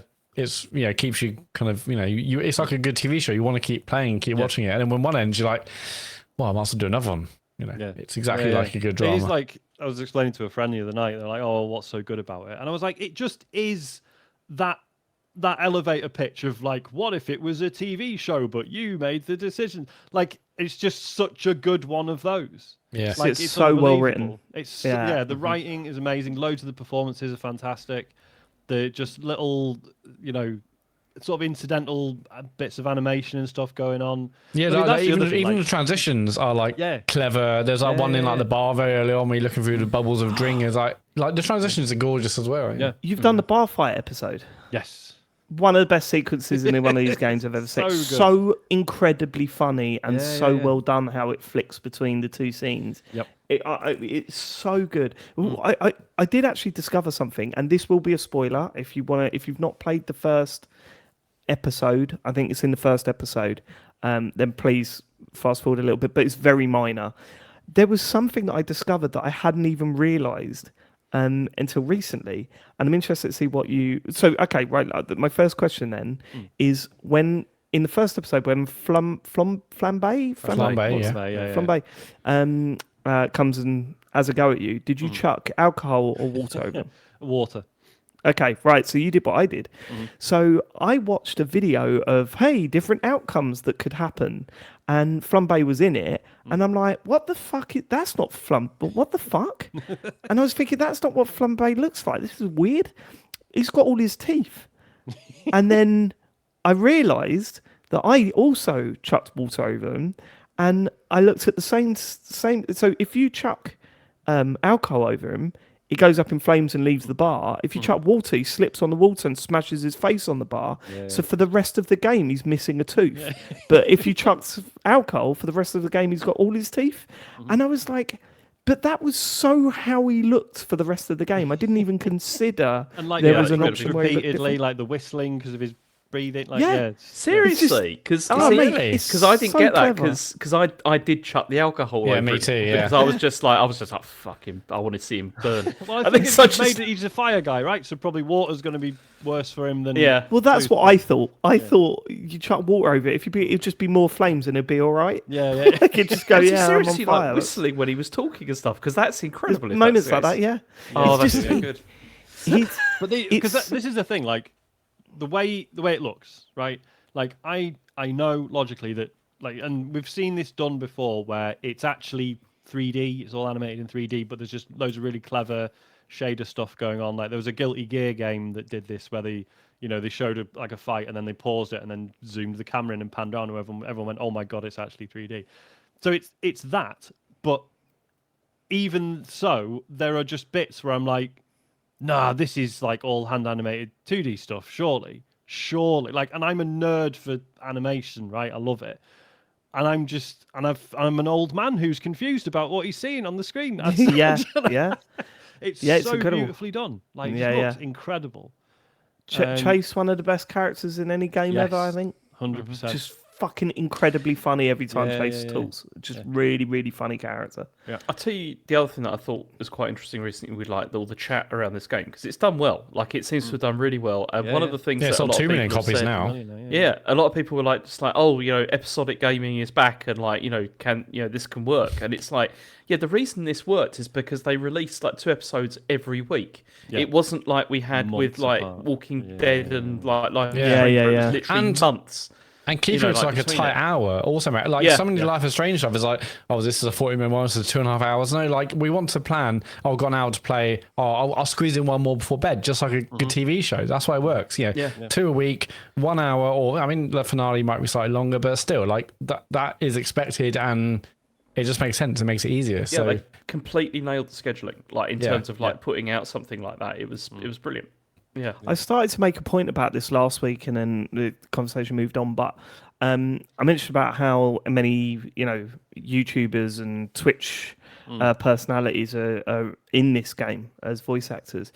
That is at complete like respect for the director, because whoever directed that managed to capture them who they're not necessarily professional voice actors, and that's not to say they couldn't be just because they're Twitch streamers and stuff like that. Like that's not how it works. But at the very least, they are inexperienced in that field, and they do not sound it in that game. Like they all work really, really well. Sona in particular is really well voiced. And like people I do forget, don't they? Yeah, like good voice direction is a thing, right? Like, Yeah, not to totally. take anything away from the actors, but like, because it can go the other way. Because like, I remember playing, Marvel's Midnight Suns, right? And the main character in that, I was like, oh my god, this is some of the worst acting I've ever heard. Like, who the fuck is this? And I looked up, it was Matt Mercer, who's like one of the most prolific voice actors. Yeah, on the who's in planet. Like this? So I was like, oh shit. So maybe he just didn't get the direction he needed for the character, or something about the way it was recorded just wasn't right. I don't know. So yeah, but as you say, yeah, there's no whiff of like, oh, they just got these people in because they're well known, or no, they're all really convincing, funny performances. well, because what's his face? Who's I keep forgetting his name. The Breaking Bad guy, Aaron Paul. yeah. At no point, like there was at first you go, "Oh, it's Aaron Paul," and then you forget. Like, Yeah. genuinely, he becomes his own character, and it works really, really Yeah, it's fucking like well. this is Robert Robertson. Yeah, because a lot of people say like it's unmistakably Aaron Paul, and I was like, it is sometimes, but mostly isn't. Like it wasn't like it wasn't Aaron Paul from Breaking Bad. Obviously, he's done those other things as well, but he was great. Every one of them was great, and I think that's about much about the writing as it is probably the direction. Like the writing was tight, and it seemed natural, and I think it's just like worked. for me it helps because like the last thing I saw him in was Breaking Bad, which obviously is like 20 years ago now. So his voice has aged, it's got a lot deeper. But yeah, great performance again. Yeah, fantastic. Yeah, I love brilliant Robert game. Robertson as a character. Like, there's no, like so many games where you get dialogue choices and stuff, and if you pick like the wrong one, your character will just say something really shit, and you just think like, oh, that's really annoying how that played out. There's been so many times where I've been, I want to choose something, and I'm not 100% about any of the answers, but then I go with one, and the way he says it, I'm like, yeah, I'm really glad I chose that now. Actually, that's Sure. He's put that really well. Like, Yeah, totally. And I think also the direction I went in, so for those of you that haven't played it, Robert Robertson was the sort of the guy behind a superhero called Mecha Man, and when Robert Robertson first walked into the dispatch office, I thought, here comes the falling over guy, and he's like the everyman and all a bit wrong. But no, he's a fucking superhero who's not really a superhero, who still has that arrogance and that sort of that confidence to fucking talk to people like he's the boss. And like they fucking lent into that, and it worked. Like, when you first meet the blonde blazer or whatever it was. I so expected that character to be like, oh my god, hello. And it just wasn't that. And I was like, of course it wasn't that. Of course it shouldn't have been that. You're not trying to reflect, because, it would have been easy to go, hey, we're trying to, like, let's try and act like how the people that are going to be playing this game are going to feel in this situation. No, this is Mecha Man. Like, this is, this is an actual confident like, ex-superhero. He's like a proper hero in his own right, and has done a lot. like prior to things that happen. Yeah, brilliant. Like, honestly, that game is fantastic. I can't wait for another series. I think they said recently that there was going to be another one. No, they've said that I think they said they're open to doing another one. But I thought they said, well, we're going to have to now, or something Yeah. like that. Was the quote I saw. think And people would buy it, but I am happy to hear that for sure. Yeah, Dispatch is very good. Anything else? A bit more Arc Raiders. I just would like to officially announce that the heel turn has begun. Me personally, I fucking snapped the other night. Yes, this is my favourite, Sean. So I think I mentioned last week that it's increasingly like it. When people just attack you out of nowhere, that's one thing. But it's we started seeing people being like, "Hey, let's team up," and then just waiting for you to turn your back, and then they shoot you, right? So we're getting increasingly wary, and now it's like you ask someone if they're friendly, if they don't respond, pretty much straight away, it's like, right, you need to leave, and if they don't leave, you open fire, right? So and then so basically what happened was the other night. There's these things you can find these cases with materials in and stuff, and you take them to these little depots, you put them in, and then that sends it off to the underground city that you live in, and then they give you some supplies in return. It's a really good way of getting some decent gear. Well, we bumped into this group, and we were like, "Hey, you friendly?" And they said yes, but then they didn't speak beyond that. They just kind of followed us. And one of my friends was taking one of these cases to this depot, right? And he puts it in, and he takes some of the loot, and he said like, "Oh, I've left some stuff if you want it." And they just ignored, and they ignored him, and then carried on just following him, and then just all started pointing their guns at him. And just kind of stood there, and it was about 4 or 5 seconds, and I just went, "Nah, fuck this," and just shot one of them in the back of their head, and Wow. and that's it. Now I'm a baddie. So does anything there's nothing to indicate that you've done that in future games? There's no mark. No, okay, so okay. No way. Nobody knows.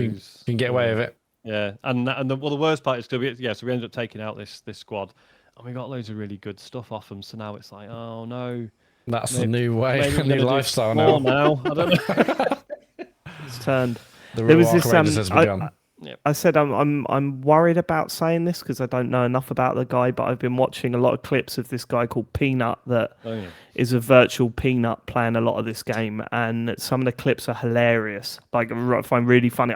I know we're going to get some stuff in the feedback saying, "Oh no, he's actually like really deep into this, right?" And I'm going to be like, "Oh, for fuck's sake!" But hopefully not.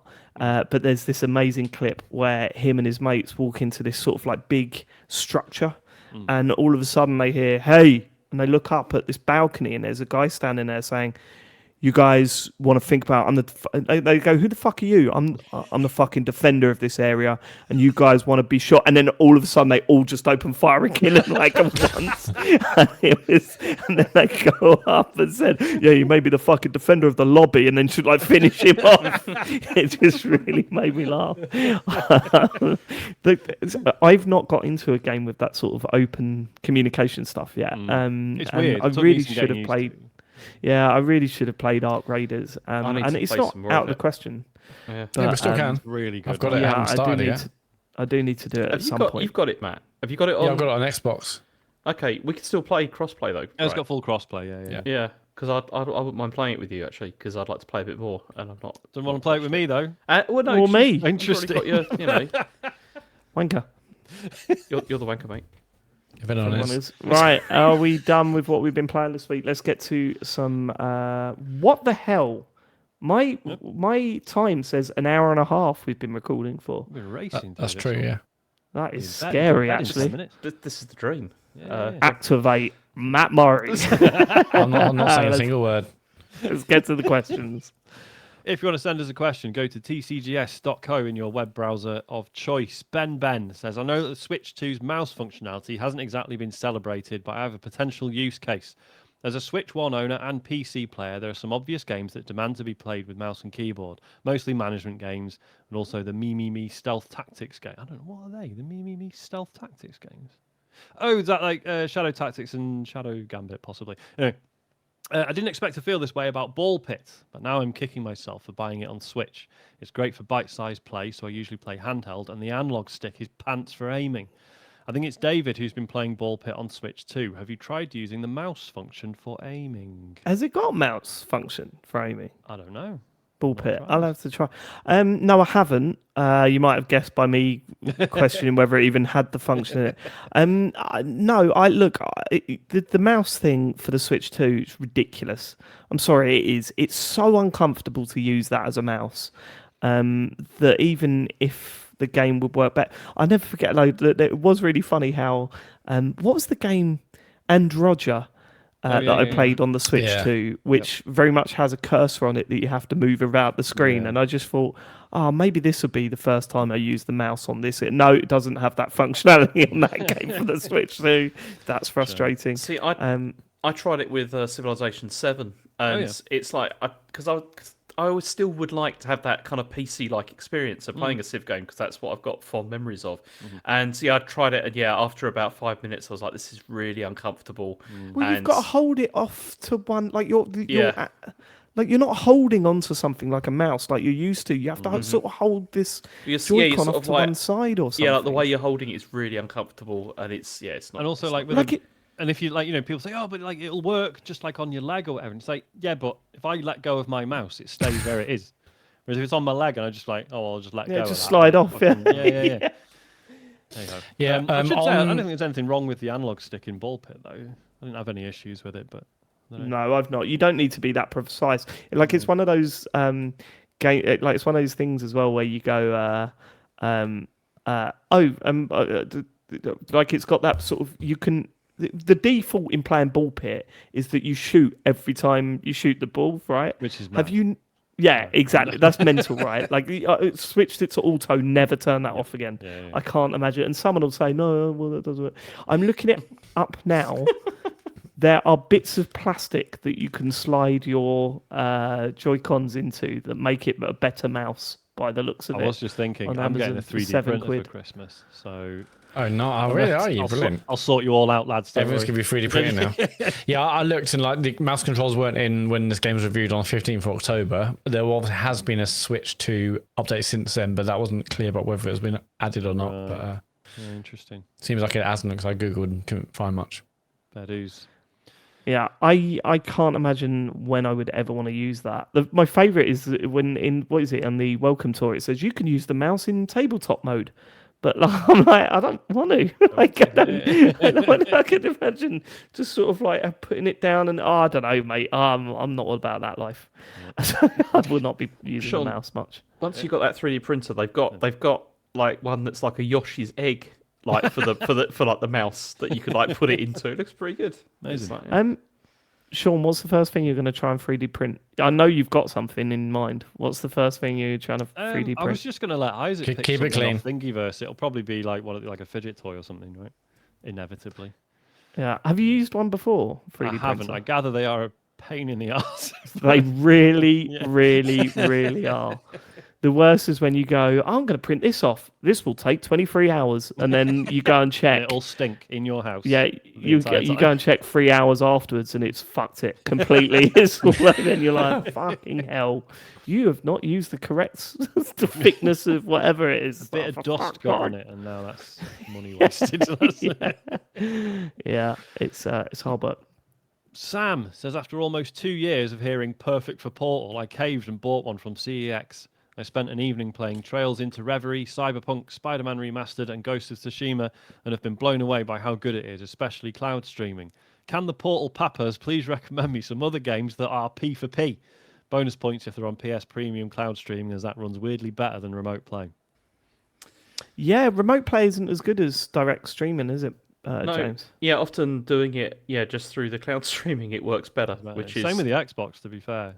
I've always found that. But, it's kind of I would imagine God of War would be fine to play on that. You know, it's an action game, but it's not one that's too twitchy. Like, you should be all right running that on your Portal. I'd say the same thing with like obviously the Yakuza games as well work really well on it. Yeah, because you don't have to worry about latency and stuff with that. Really, it's kind of fine. Very or much precise gameplay. combat You can system. just sort of press X for most of the thing and say, "Oh, I was a producer on a movie set." Were you? Or did you just press X a lot? Yeah, fuck off. I mean, as I said last week, Dispatch is perfect for it. It's such a good way to play that game. I was so happy I played that on the portal. It just felt perfect for that. So yeah, tons of games. Games that I wouldn't recommend is anything like, Lumines. I can't play that on the portal. It's not responsive enough. It's just that half a second lag that you kind of go, this. I want to feel the responsiveness of pressing down and it instantly. What about happening. Sektori? Is that PlayStation? Yeah, I tried that. I would say no. I mean, I tried it and it was all right, but yeah, it's still not as good as obviously if you're playing it like directly on the console. It's if you feel that you've got to be really, really quick, like quickly react to things in a game, then like Call of Duty like Online COD, or something, Black, all of that Battlefield, sort of stuff. Yeah, no chance. Just I would not recommend that for the pool. But if you Any- feel that, like an action game, any with, kind of fighting game or anything yeah, like that, yeah. just forget it. It's yeah. But like an action game with, sort of enough give in there for you not to worry about how and remember as well, when you first start playing these games through cloud streaming, in the first minute you'll have a bit of a dropout, like a 10-second dropout, and then after that it's fine. Like it happened every time I booted Dispatch up. About a minute into it, it would have a 10-second like sort of, it would go a bit fuzzy and then stop, and then for the rest of the time it was perfect. It's it's such a good little system for the price. It'd be also, I mean, like Civilization 7 as well. I played quite a lot of that on Portal because it's just something nice to play in bed and stuff. And what's really weird is that when you play that on the portal, it's got a touch screen, but you don't use the touch screen to touch the screen. Yeah. Like it's really odd. The touch screen acts as the button on the pad. Right. Yeah. So when you press it, it comes up with little pads on the right and left hand side, and you use that like a touchpad on the DualSense. That's a bit weird. Also, I'm not 100% sure. I need to try and play Astrobot on it, but I think the triggers on mine have just stopped doing stuff now. Really? Like it's Just given up. supposed to have the adaptive triggers, but Yeah. on mine, I've not felt it do anything with the adaptive triggers recently. So maybe Dispatch just didn't have that stuff. So yeah, but yeah, good little system that. Phil Wall says, inspired by that goated with the sauce advert, what sauce do you like to have with your steak? You cannot say no sauce. Thanks for linking and building over here, Phil Wall. It's easy for me. I think have we not talked about this before? I think we might have. I'd be amazed if we didn't, but it's peppercorn all the way. Boring. I'm just a garlic butter guy. It's not a sauce. It's sort of Which is I such a mean, sauce. so isn't it either like, is it Diane sauce, or is that how you pronounce it? You talk about the mustard. Dijon sauce. No. Hang on. Diane sauce. Diane sauce, maybe. Diane sauce, yeah. Or Diane sauce, maybe. Yeah, no, yeah. That's an awesome. I've been basically like that and or peppercorn, nice, but peppercorn's great as well. Yeah. Oh, Diane sauce. Yeah, I've had that once. It was amazing. Yeah. My god. Yeah. Oh, it's just the pan juices basically. Yeah, the seasoned. Yes, it's like I mean, out of two, I'll go for that. But that obviously isn't as common, really. But obviously, depending where you go. But yeah, Diane sauce for me. Yeah, I'm more of a I don't think I've peppercorn ever had bro. that. peppercorn. Yeah, what you peppercorn? What do you have, James? I'm with Sean. Like the garlic butter kind of thing. I know, like you're saying, it's not really a sauce, but I think it just tastes great. Right, It's, but pick a shout. sauce. All right, I'll go the peppercorn. Mayonnaise. I'll go for the peppercorn. in that case. Mayonnaise. Yeah, mayonnaise. My dad used Tomato to, ketchup, actually. I My mean, dad used I to wouldn't choose always- them, but if someone was like, "Look, we've got a free steak here. Someone's put fucking mayonnaise on it," I'd be like, "Yeah, go on then." I wouldn't, not for a steak. Like Joe has ketchup on hers, and it really pisses me off. Oh, wow. Yeah, I shouldn't. She can have what she wants. Like, who cares? does she have But it at the cooked? same time, she has it well done. Oh, fucking hell. Yeah. Eating a burger. That's why she wants ketchup on it. She doesn't like any sort of. Yeah, that's what that's exactly what I said. You might as well have a burger. What was it? Little cheese square on top. My dad used to always piss me off because every time we went to a restaurant growing up, and he ordered steak, it'd always go, Even a Mackey's. fried egg on that. And they go, sorry, sir? Fried egg on that? Oh, sorry, no, that's not one of the options. Well, how much is it to have a fried egg on the steak? Well, I don't know. We don't really do. Go and ask how much it be, and I'm like, Dad, fucking hell, just have the Jesus, fucking yeah. steak, mate. Do my nutting. Was it good though with the fried egg on there? Well, he complains about It sounds America good. more than anyone I know, and isn't that an American thing, having a fried egg on I thought it was steak? just a gammon thing. I didn't think it was. Yeah, because on gammon Yeah. it's either pineapple or egg. Didn't know it was a no, you steak always thing, used to have but a- Oh man, I've had that for years. Like the like the gammon steak with the pineapple. That's something that. As soon as he gets back to the UK, yeah, that's it. the First nearest thing, spoon. straight to Wetherspoons. Goes straight to the harvester. Hey, our salad bar's up. Forget that. Give me the gammon. Whack a pineapple on top. Yeah, all right. The next question comes from Mark. He says, do you think it's mad how much PC gamers are positively wetting themselves over the Steam machine, which is itself a console, and as such, a lesser powerful PC, aka every other console... Wait, hang on. Oh, every other console, a lot of PC-only gamers think less of and mock. I mean, it is quite funny actually when you think of it that way. No, That's- it's not. It's not a console, is it? No, So- I think they're excited about it because, right, okay, here's my theory. The PC players love their ecosystem and they love the sort of thing of Steam, what Steam is. And they'll look at this thing as, oh, more people are going to discover this great thing that we've loved for years. I genuinely think that's where that's coming from. And they will finally see how much better this is than playing, the PS Store or whatever. And they're probably right. I mean, when you look at the price differences between stuff on Steam and PS Store and eShop and all that sort of stuff, they're probably right. But I don't think they're sitting there going, oh, I can't wait to buy this thing because they've got a £3,000 PC. I think it's all those people will have the $3,000 PC first before they would they wouldn't get this as their main. No, PC. of course No, not. No. because they're Steam people. But I think like the opportunity of not. I mean, a lot of people would have their PC maybe in their living room connected to their TV. But now they can have this elsewhere, have this in the lounge. I don't know. Can you write down you their can stream Steam your people, PC. Matt? You can also stream your PC to this thing. So Speaking of that, they're Steam people. I have been eyeing up a Steam Deck. I mean, I was anyway, just when I was playing Sounds of Blade Man, because I was like, I don't want to be in front of this massive screen all day.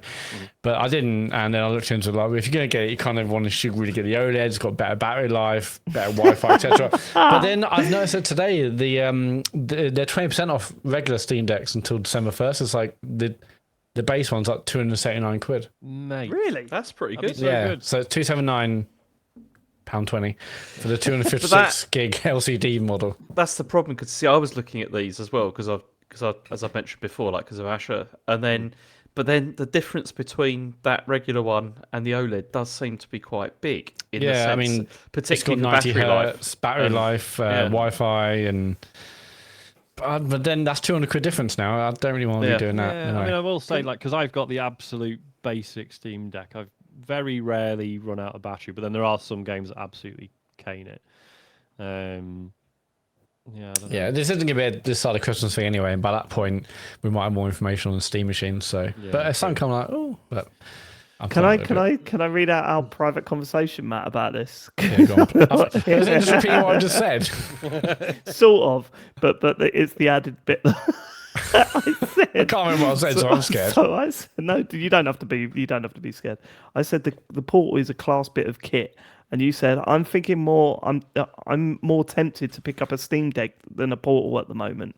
I said, how much are they going for these days? And you said the base 256 gigabyte LCD model starts at 349, and I said, but what's the one you want, Matthew? And you said Valve do sell. You went into some more prices and said, and I put, I thought you'd say the 3 terabyte version for £1,900. And you're already starting to go, yeah, that's only 270, which is really good. But the OLED version is the one that you really need to go for. My God. OLED's whatever it says to go for, but it's not going to be this side of Christmas thing now. So so I say.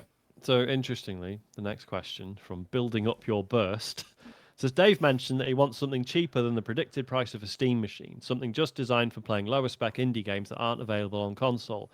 He seems to love the freedom of handhelds, praising the Switch and Portal on most episodes. So what is it about the Steam Deck that puts him off? I absolutely addressed this last week. It's what it is that firstly, I don't want another device just sitting about that I have to charge up. And there's part of me that also like I'm much more likely to play Steam games on my big telly rather than handheld mode, right? If it works without you faffing around too much to get the games to run, which by all accounts, the Steam Deck seems to be very good at being clear on what runs well on it and what doesn't, or at least it has a community around it that will do that for you. But more importantly, like if I'm spending £300-400 on a Steam thing, if I want to play it on primarily on the TV, then having the function of a Steam Deck, like it feels like most of my money's going towards a screen that I don't need, a battery that I don't need, and all the stuff that actually I don't really need. And plus, you would need a dock, and then you would need a controller, and then and then let's say there's the list of caveats. It's like, well, you got to figure out if you're playing on the TV, you got to figure out what resolution games run at. You've got to put up with the fact that like you can't turn it on by just picking up a controller and pushing a button on it. Stuff like that adds up.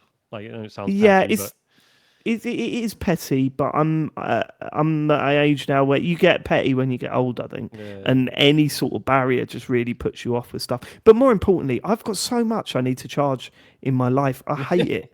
There was a friend of ours used to do this bit in stand up. Richard Roycroft. He used to do this piece in stand up where he was like, "I'm just sick of charging everything now.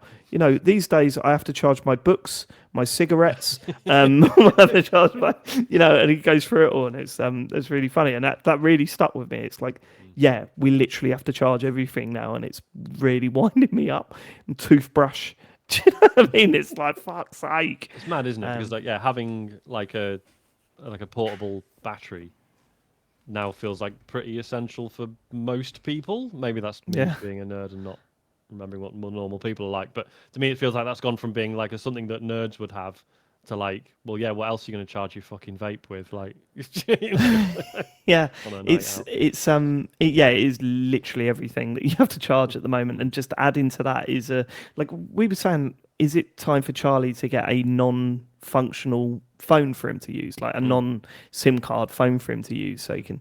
And Joe was like, it's just another thing we need to remember to charge up because he's not at an age of doing that himself yet. So it's like, fuck no, then, because I'm sick of it. Like I'm actually sick of it. It's like I still like every night before I go to bed, I still go around the house and plug people's things into charge so that because no one else does, and it's like Chen wakes up in the morning, she's like wants to use her phone, it's like it's on 1%. I was like, why didn't you just charge it? But it's just never does. So I always go around and charge everything.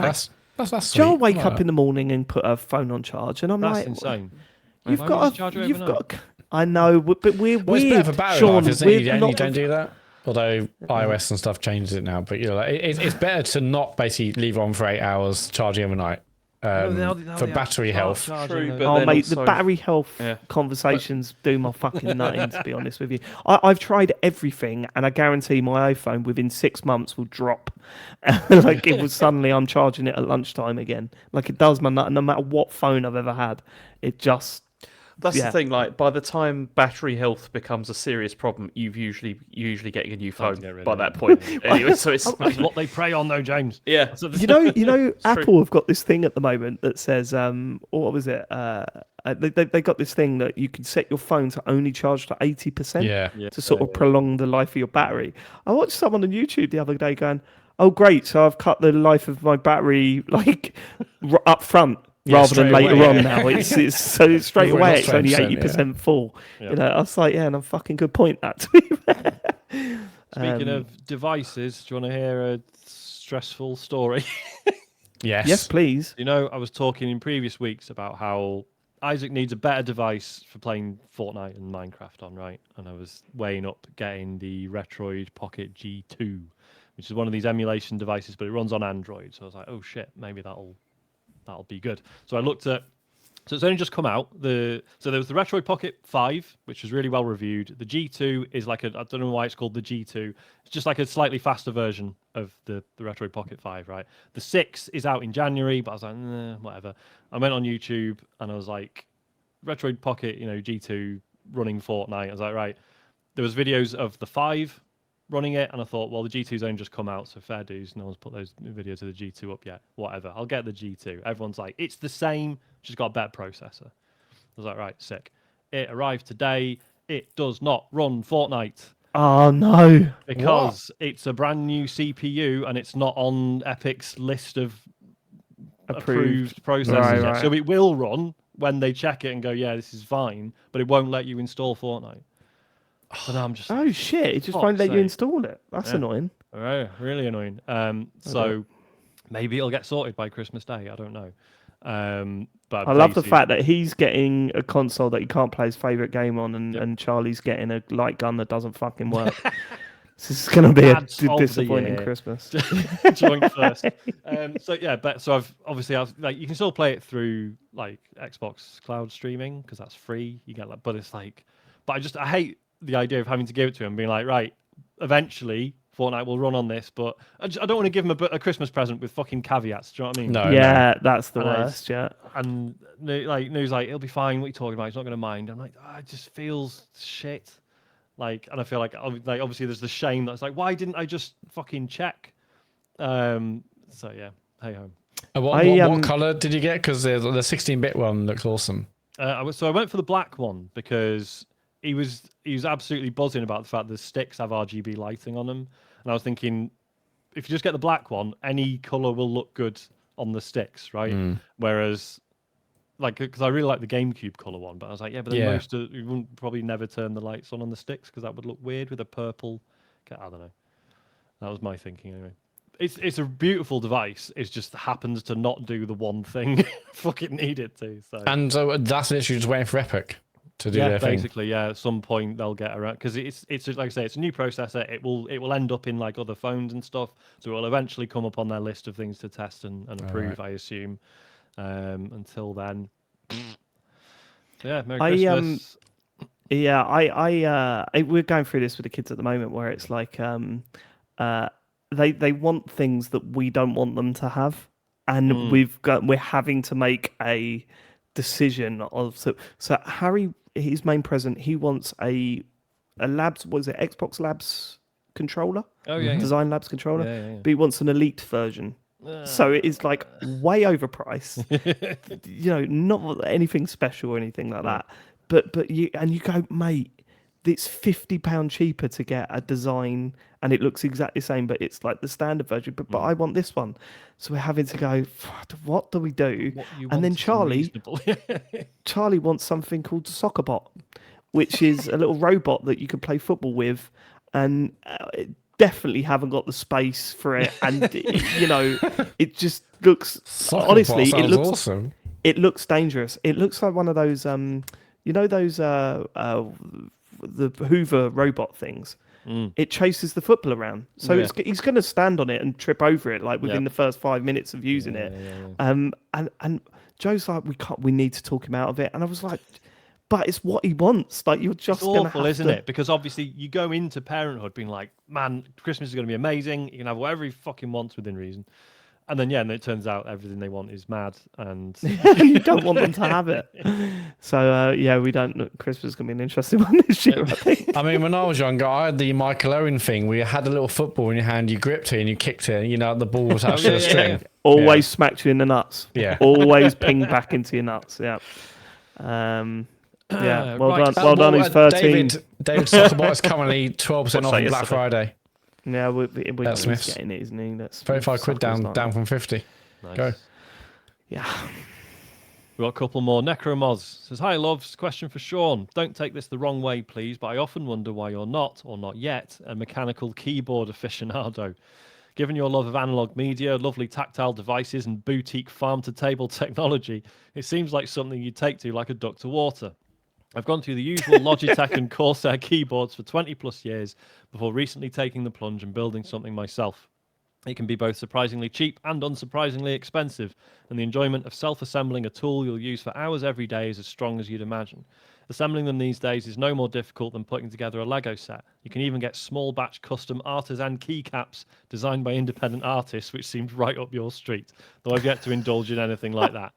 Don't tell Matt but you can build something even lovelier than that Logitech keyboard, which is perfectly fine. I used the same one for 2 years for half the price, or 20 times the price, whichever you like.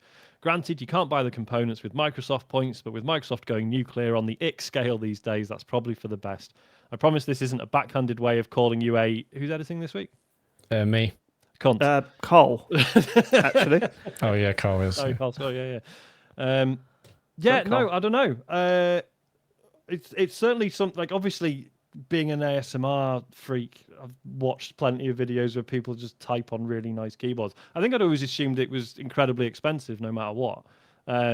So if that is no longer the case, then that is interesting, and I might have a look. They're just too clicky for me, whereas this one is low profile and not as, it's just, there's something about, a mechanical keyboard, I just like the sound is too much for me. That's why I didn't want that one. I really It like just feels the like the sound. effort. The effort's too much to press the key down. That's the point, then. That's the thing, because Yeah, that customizable is nice. Yeah. last Christmas, like Asher wanted I like get- a keyboard, and it was like like he wanted something, so he's playing Minecraft and stuff, and he every day like he plugs it into his computer to use it, and I fucking hate it because it's like Wow. because the thing is, right, is he always moves the regular keyboard out of the way and then dumps his one there, and then he sits there playing Minecraft or whatever, and then Having but fun. then occasionally like I have to like use the computer. You're sitting so I have there to, like, just taking a piss out of his German. so then occasionally I have to use the computer, and then so I go to use the keyboard, and I'm like, this is horrible. Like it's like the key travel is like you have to like push it down really far, and it's Yeah, all I don't clacking and all get that, and I'm just like, I hate this. I hate it, and I don't Yeah, understand why I'm you not a think fan this of is that. cool. It's like I don't get it. I mean, there is Yeah. also an argument that as professional broadcasters, because that's what we are, a quiet keyboard is probably more practical. Yeah, right? I Because think we- that every Yeah. time I ask Matt to write something down and you hear clap, clap, clap, clap. I think it's quite nice. I mean, And it's low profile. it's got. I fucking love the keyboard. If it's broke tomorrow, I'll buy another one straight away.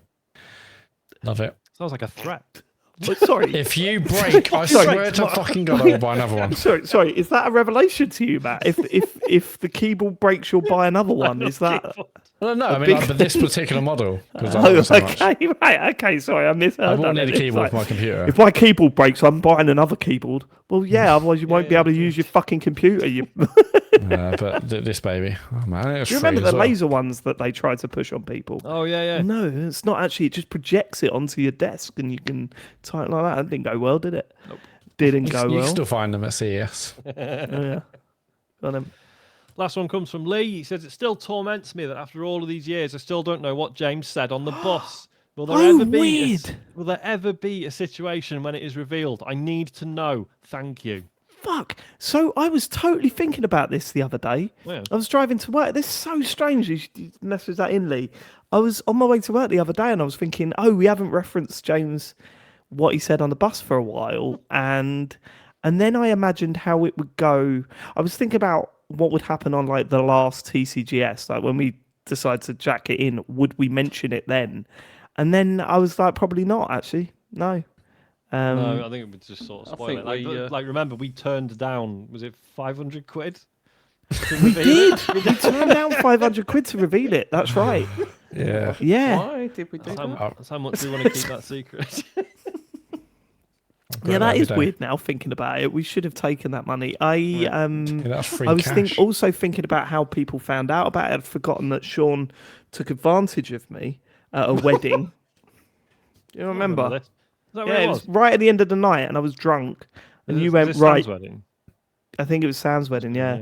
You said, well, right, what did James say on the bus? And I told you. And I woke up the next day, I was like, you fucking... And then we told Matt, and he tweeted it straight away. Yeah. Yeah, but it was out of context. No one would know. I mean, I actually can't remember right now exactly. So that's Really? Yeah, I Okay, can't. I'll tell you after the show. I'll tweet it. Yeah.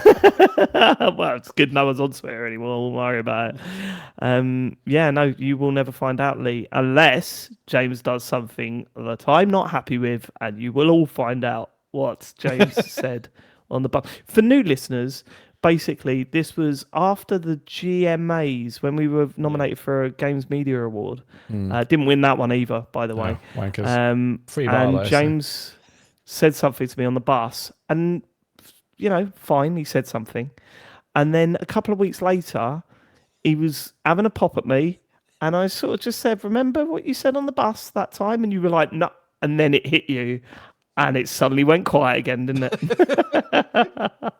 We promised we weren't going to keep bringing this up. We didn't. Good point. Lee did. Okay. All right. Well, let's see what happens at the Gotti show, James. It might need to be true. brought up again. Yeah, no. That is actually something. I could use that as a. Well, hang on, no, you can't, because if you do that, I'll be Don't like, need hang to on a bring minute, that. we could have made 500 quid off this, and now you're just using it as And you're a using it for for free, free. Sean, it's my story to tell. I can sell it or keep it as long as I want. I've got dirt on you as well, Sean. Don't worry about that. Oh, there's a lot coming up on the Gotti show. I've been building my evidence. Squeaky clean. I don't know what you're talking about. I don't think you are, mate. I genuinely don't know what you're talking about. So this is going to be. Sean's never going to Let's sleep just again. say, He also sounds Let's- worried, which is let's quite just say there's a gaming Guilty. opinion. There's a gaming opinion you've got Yeah. that you do not want out there. Oh, Because if it gets out there, it is going to ruin your life for quite a while.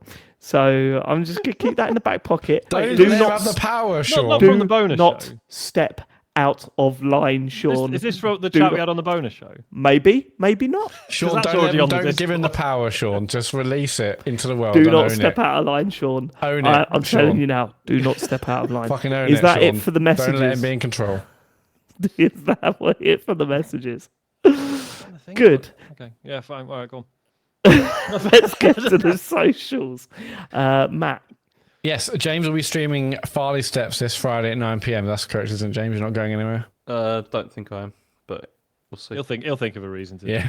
Okay, well, at the time If of it recording, doesn't- James is streaming Farley Steps Friday at 9. If it doesn't happen on Friday, then it will be happening on Saturday. It'll be one of those days. Alright. But Okay, so probably Friday, depends if I get a better offer. Okay, so James will be streaming at some point. Maybe. Just go to Man Twitch of or the TCGesco and you can watch 5 Steps. If you want to watch previous 5 Steps episodes, you can go to youtube.com/@TCGS or just search for us in the app or website and you can find videos of James's streams, all of our streams, the podcasts, and this podcast as well as all the cool series. And tcgs.co is a link to the website where there is our Discord community, which are amazing, store, podcast, socials, Strava Club, it's all on there. tcgs.co. Very brief story before we check out. I did a stream on Sunday where I was doing Lumines. It's not going up on a YouTube page because it got cut short, so I'm going to do another one soon. But I want to get through a whole journey mode on Lumines, the survival mode. Cool. I have never been so humbled in all my life when so there's been a problem with my OBS for a while, and you need to log out and log back in with the account to be able to set the title of your stream. And and to log out and log back in, I need one of you guys to do the 2-factor authentication and all You that. can do and it I don't- in the chat as well with a command. Yeah, I don't want to bother you and any of that stuff, right? So do we were trying to do that. We were trying to do that in the stream, and it wasn't working. Because again, I need to log in as TCGS, right? Although I'm a mod, I was using the commands and it wasn't changing Right. it, so I couldn't do right. anything. Anyway, I started the stream and it said, obviously pinged out notifications to our subscribers saying Farley Steps or whatever. Yeah, right. I got to about 20 viewers, and when they saw it was me, it dropped down to about 4. I was like, okay, I get it. I get who the talent is when it comes to our Twitch streams, and it ain't me. Thank you so much for living it. We will catch you next week for some more gaming chit chat. Take it easy out there and enjoy the end of November. Goodbye, everyone. We love you. Goodbye. Bye. Goodbye. Goodbye.